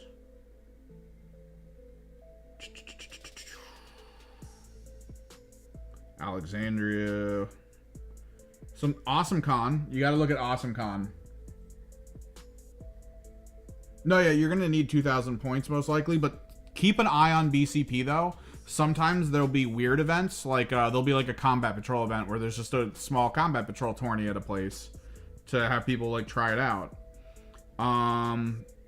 But yeah, look into Awesome Con. That's March 14th. If you haven't been to it yet, that is in Washington, D.C. It is a big event.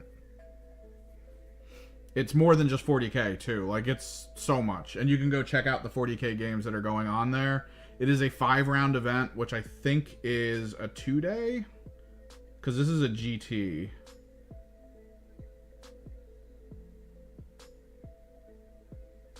Yeah, day 1, day 2. So it's a 2-day event. Bazooka Games, March. So you have a place called Huzzah Hobbies in Ashburn and Westminster, Maryland at Bazooka Games. Those seem to be a big one for repetitive. Those might be places you want to go check out for general play. Bazooka Games has 50 ticket slots, which means that might be a very big place. I don't know how close you are to Westminster, but it's a place called Tables and Towers. Which, if I'm not mistaken, Tables and Towers is the one that does one of the very big events that I'm familiar with, which is, I believe, the, what's it called? It's like the Quest to Hammer Down Cancer or something. It's a GT that is also a, you can go there and some of the money and proceeds goes towards cancer research kind of situation.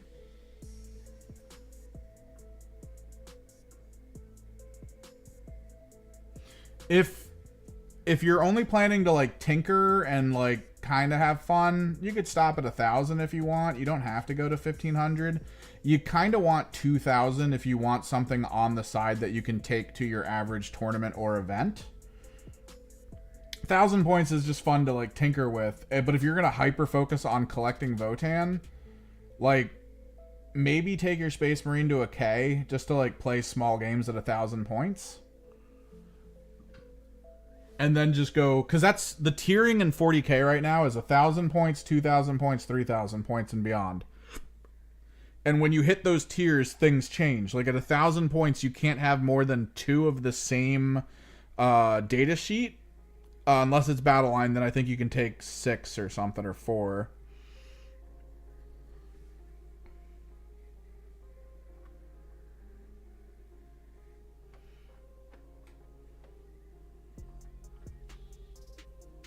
Which, if you check out some of the local places near you and find out that there's like groups of people who like playing small scale at 1,000, that could be fun. 1,500 doesn't really change much in terms of like the rules. They kind of want you to like lean into that kind of stuff. Yeah, Combat Patrol is good, and 1,000 points might be good. You don't have to push to 1,500. If you're gonna go to 1,500, you might as well go 2K. And with what you have out of that starter set, you're probably at what, like 400, 500 points right now? I think. So you're almost there.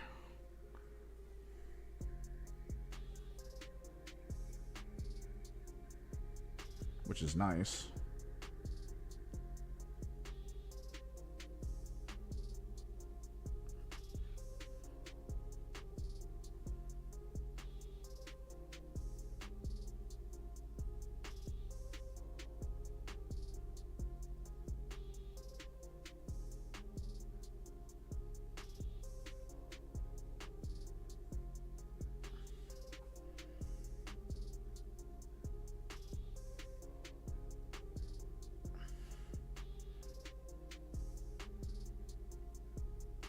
Probably pick up like a tank, maybe another unit.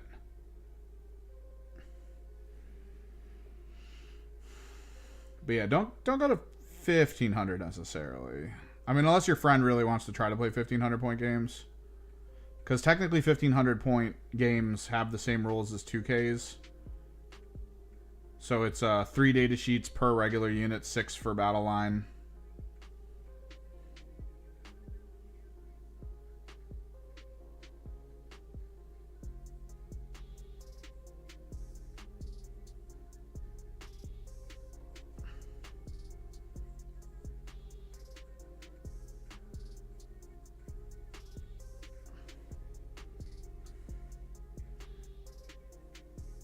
Yeah, try to just aim for 1,000 with your Space Marines. That'll save you money to try to grab some cool Votann stuff. Hopefully you can find some of the nice Votann battle boxes.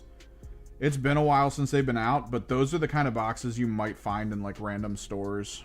Because Votann's not like a must-have army for a lot of people, which means sometimes you can get those cool boxes well after they've been released. Sometimes, not always, because there is some Short King hype.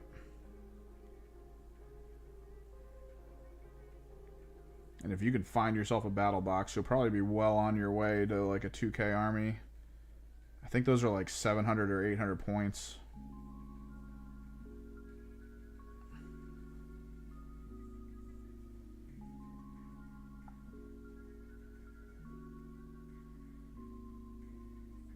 Oh, yeah, so you are... So you're going to go to 2,000 with a Space Marine army. Which is fine. Space Marines are very expensive elite units. Not like super expensive like my Thousand Suns. So like you can get to 2,000 fairly quickly on a decent budget. It's not the worst to have.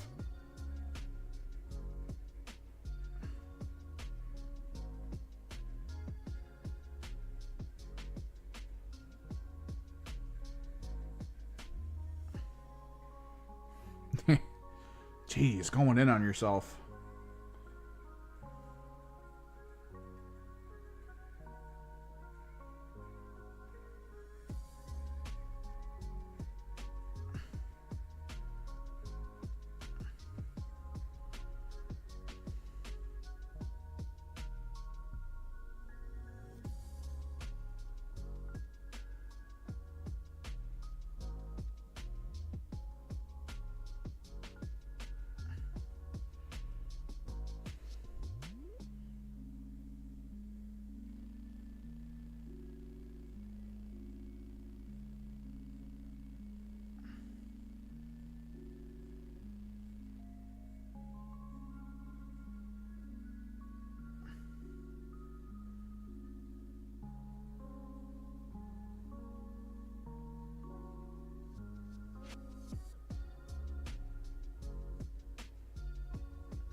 I have never played against Votann. I've been talked to about their strategy, their general strategy that's used right now. Just because we do a lot of tournament play, and I've brought up that, like, if I go into a Votann player, I'm basically entirely relying on them to know their rules perfectly and to be able to perfectly tell me about it. Or else it's just like, uh-oh. Because I've gone into a few players who are like, I'm kind of new. And I'm like, okay, good thing you're playing a list I know. So I can, you know, help you where I need to help you. Or maybe call you on some rules that you don't quite understand. And we'll go from there. But, like, I get hit by Votann, I'm going to be like, alright. Just try to tell me what's going on as it happens, and we'll see if I can remember anything.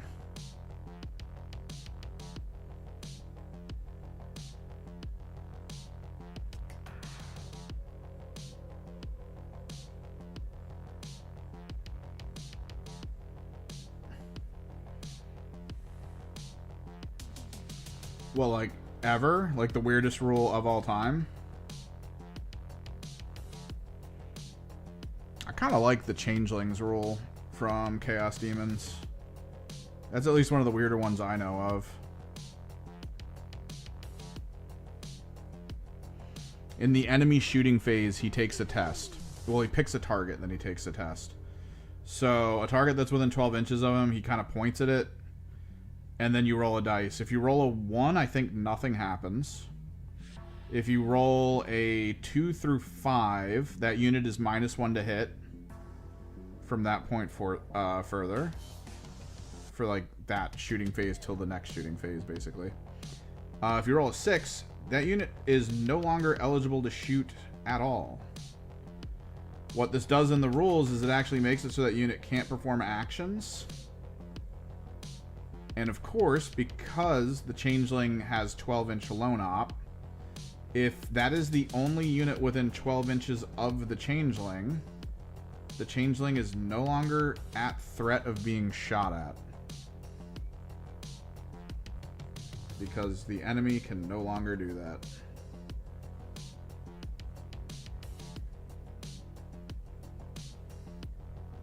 10th edition in general?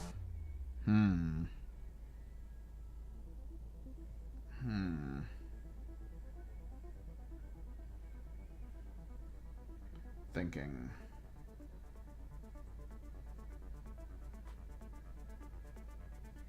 Most of the rules are kind of basic, but there's wordings, right? So there's like advanced wordings where if you understand the wording enough, you can kind of play around with it and make what's going on with that rule be like a little weird. Like for instance, engagement range and terrain. So you know that like beasts and infantry can go through walls, right? And that engagement range is within an inch of the area around the base. So the trick is, within that rule concept, if a wall is at the 1 inch mark for like the halfway part for the wall, if an enemy comes up that could, this can't, let me do an actual enemy that could go through the wall. If an enemy is like right here that can go through the wall, and then you have your charge phase, this can't go through the wall as long as there's like a line of these along it.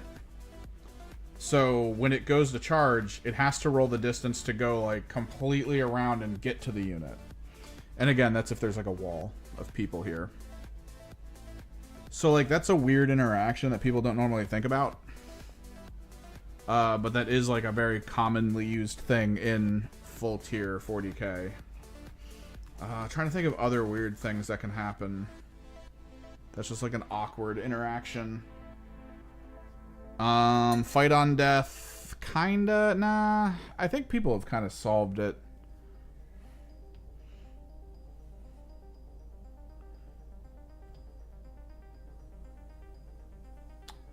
Let's go with the idea of who is eligible to fight, okay? So eligibility to fight has 2 steps. The 2 people who are eligible to fight in the fight phase are people who are within an inch of an enemy unit or units that have charged. Now, that's very specific because if you do multi-charge well enough, let me show you this trick here in a second. It's called slingshotting or melee slingshotting.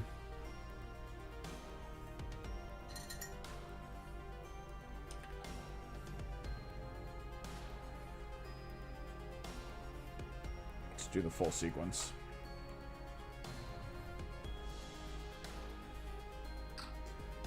So 9 times out of 10 when people play the game, they'll use like a wall of a really good unit, right, to try to like stop people, and then they'll have a wall of really good like ranged units or good at like charge-in units behind them. That's kind of like the clapback system, right?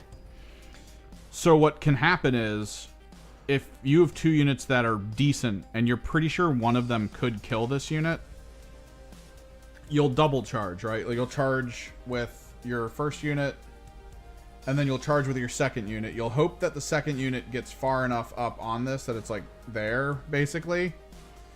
This person would then kill this unit, and then in the fight phase, because this unit charged, you can now activate it and pile it in 3 inches into the closest enemy unit. Ta-da, you've now added a whole new unit to the fight, and this can now fight and possibly kill that. Whereas in the standard rule, what could have happened if like both were going, right? This unit goes, kills this unit, then 2 command points are spent, this unit fights and kills your unit. Because you can interrupt in combat like that. So like there's weird little nuanced ways to interact and get in on people that it's not the way the rules are written. It's just like, here's the rules. They don't go into detail for maybe people who haven't been playing 40k for a while to see like the multi-layer that can be like sort of abused, I guess would be the way to go with that.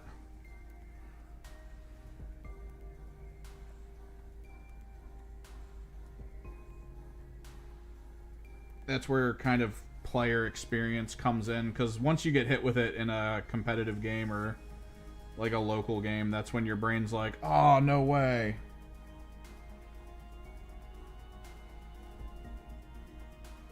Yeah, you have to get the Space Marine Codex for the full Space Marine army. You're going to have to get that codex. If you want to play Combat Patrol, the Combat Patrol rules for the team are free. Like, they're in the app. They're on the website. You don't have to worry about that. There are ways to get access to those rules without the need for a codex. Sailing the high seas and such. There's websites. Places like Wahapedia, New Recruit. New Recruit usually gives you the stats for the units, but they'll make you pay if you want to see the stratagems through them, which that feels a little sketch because that's not run by Games Workshop, and making someone pay to see rules from Games Workshop feels a little sketchy. But Wahapedia, get like a really good like ad blocker or something to protect your system from exterior JavaScripting, because that site gets weird with its ads.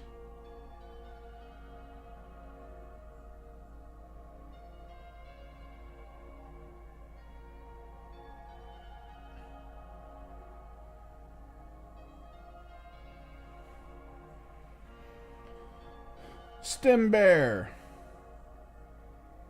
All right, Jack.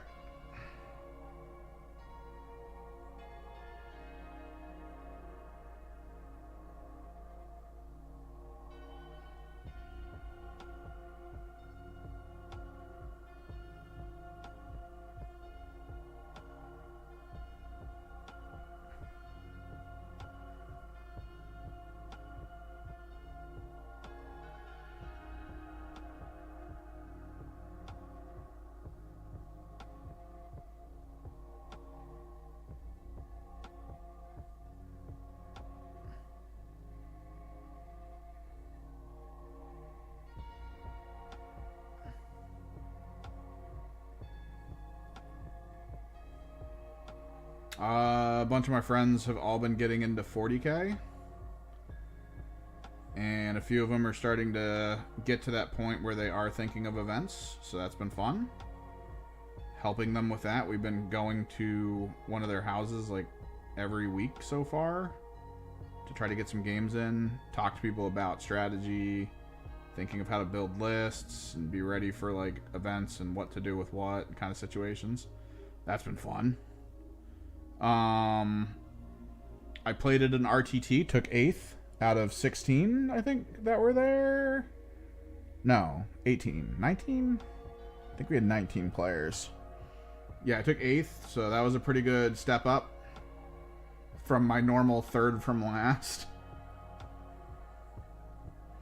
But what happened in that tournament was I ran into a guy who manages a pretty big RTT that I actually went to once. That was pretty cool. And I was talking to him because he's working on trying to get what he does to also be like a GT now. They were going to have it before the snow came to the East Coast and like wrecked everything. So he had to wait. But he has a second GT planned for really late in the year. And I was talking to him about it, as well as the fact that I found 2 big groups of Kill Team players in the area. And we talked about the possibility of him running a double event for GT. One with Warhammer 40k, 2k point GT, and then the other being a Kill Team event while it happens. Adepticon, no!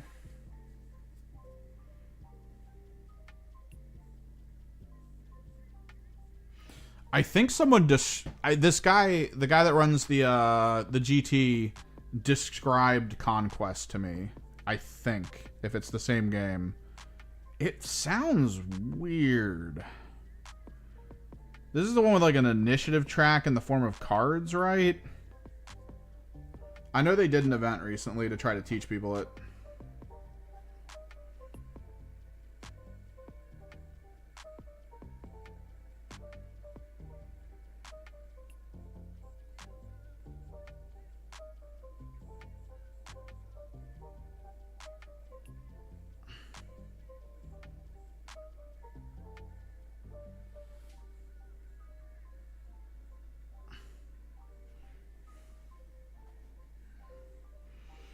It's Middletown. He's already hosting it there once, but the one for Kill Team would be in the same spot. He's not sure if he's going to do it yet. He wants to look into it because he has a 3D printer, and I told him about like the terrain requirements for the Kill Team tourney, because he's going to have to probably focus on like getting a bunch of Vulcuses or something printed. And he said that would be no problem.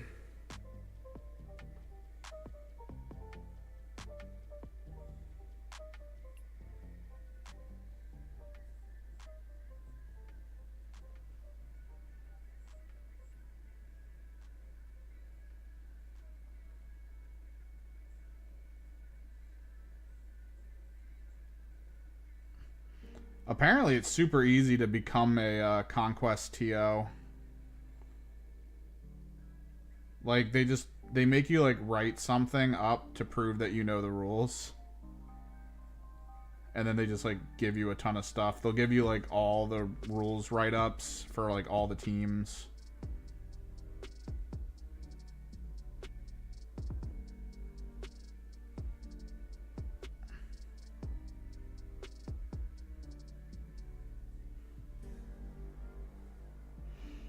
I haven't really played a rank and flank yet.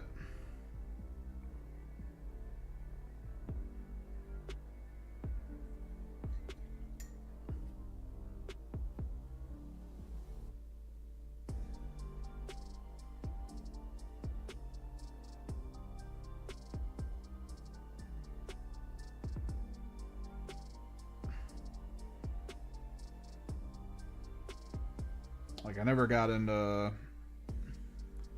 Warhammer Fantasy and really didn't get into Old World. I also haven't seen anyone playing Old World locally.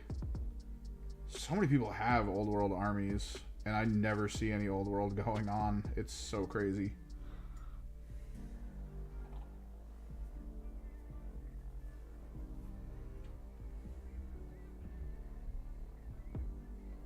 Oh yeah, they know how to use it. They've been printing trophies and stuff for all their GTs.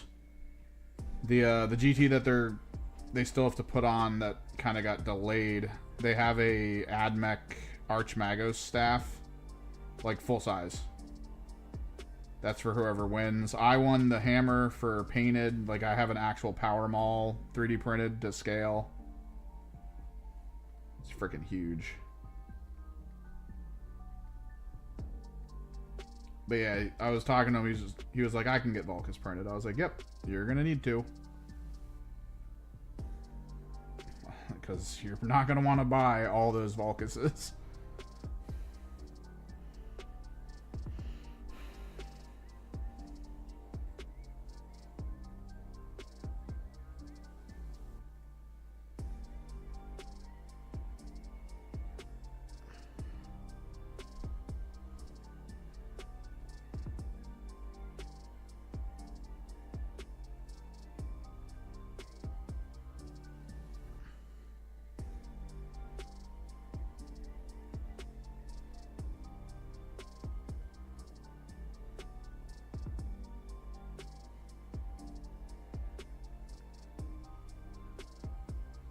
I think people just like the models at this point near me for Old World.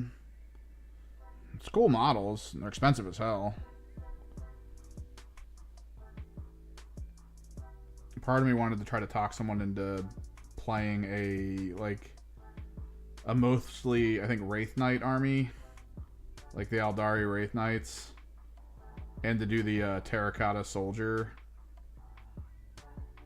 friggin' things for him, because that seems kind of cool.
Trying to think. I think the local store near me had a bunch of Conquest on the shelf and then put it on sale or something.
Hell yeah.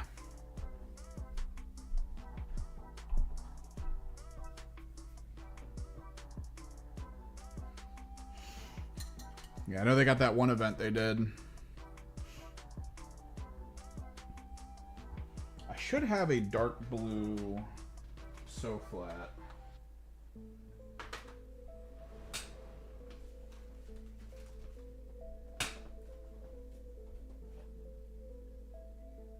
Yeah, blue violet.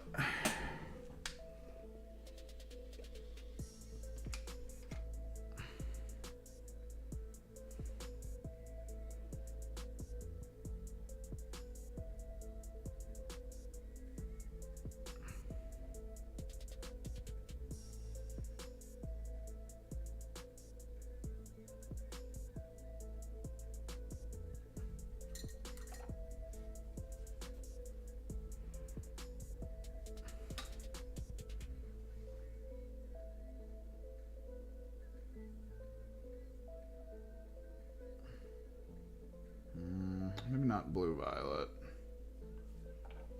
Sorry, I had a different dark blue. Oh, there it is.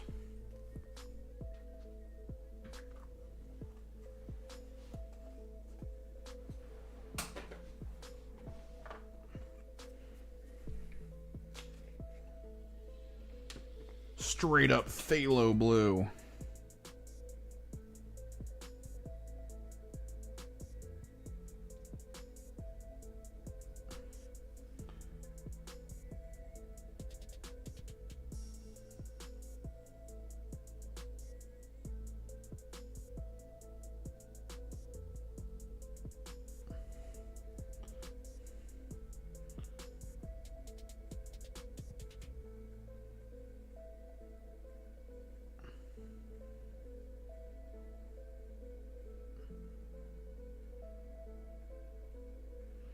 I know some of my local spots were going to try to do like meetup games tonight.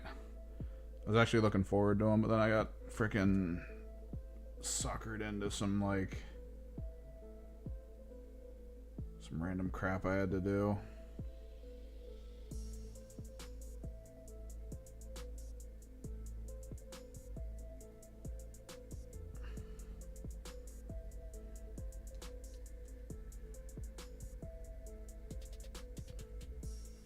Sucks. I want to get some more games in.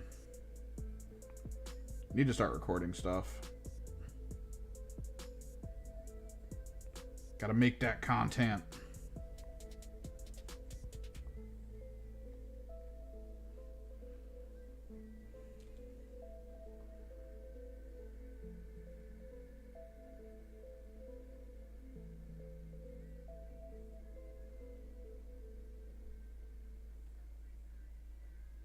Hell yeah, man. You want to play your named Harlequin? Play Sisters. For the lels.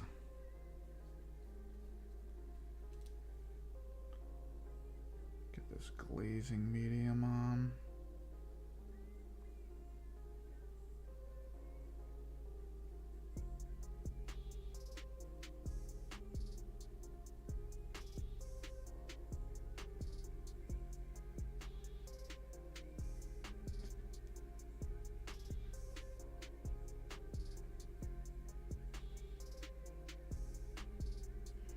I mean, at this point, we can all be pretty sure that Harlequins are kind of like the melodrama, right? Like, they've embodied it. They're an interesting thematic army that kind of just sucks.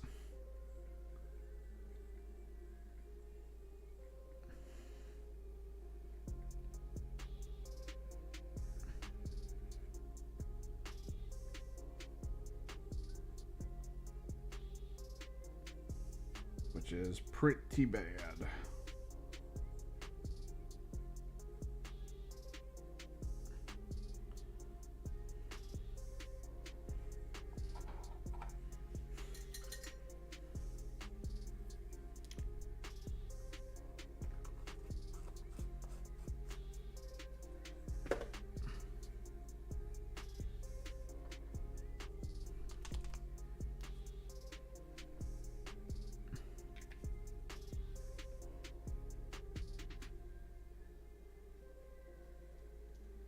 Let me get the deep blue on there.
I mean, that's kind of what they are at this point, except instead of being a supplementary individual codex, they are just in the Druk and Eldari codex.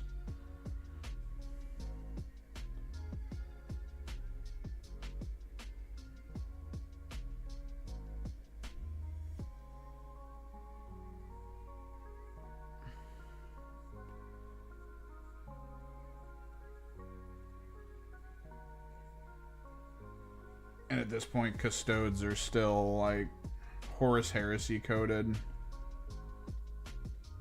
So there's at least a relative reason to get them out there.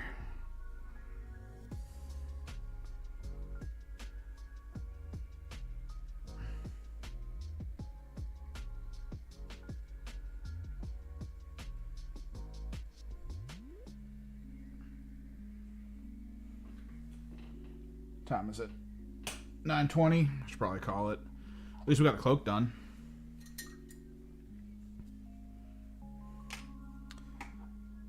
I guess leading up to calling it, let me get this.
Hell yeah.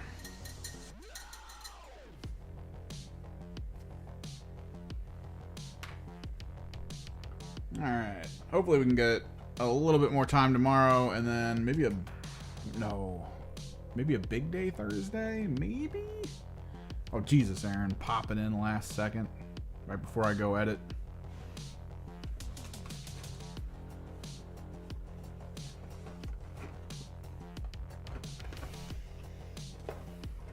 Yeah, got a ton done.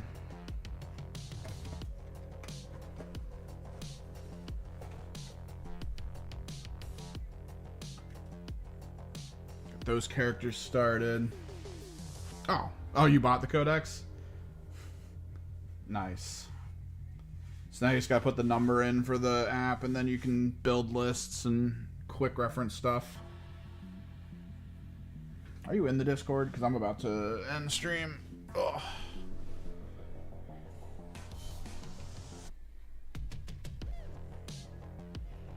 Yeah, because I'm just going to end stream and then get ready to edit.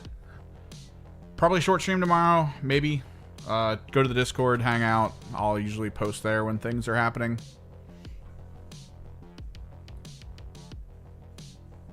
And yeah, till next time, guys. Later.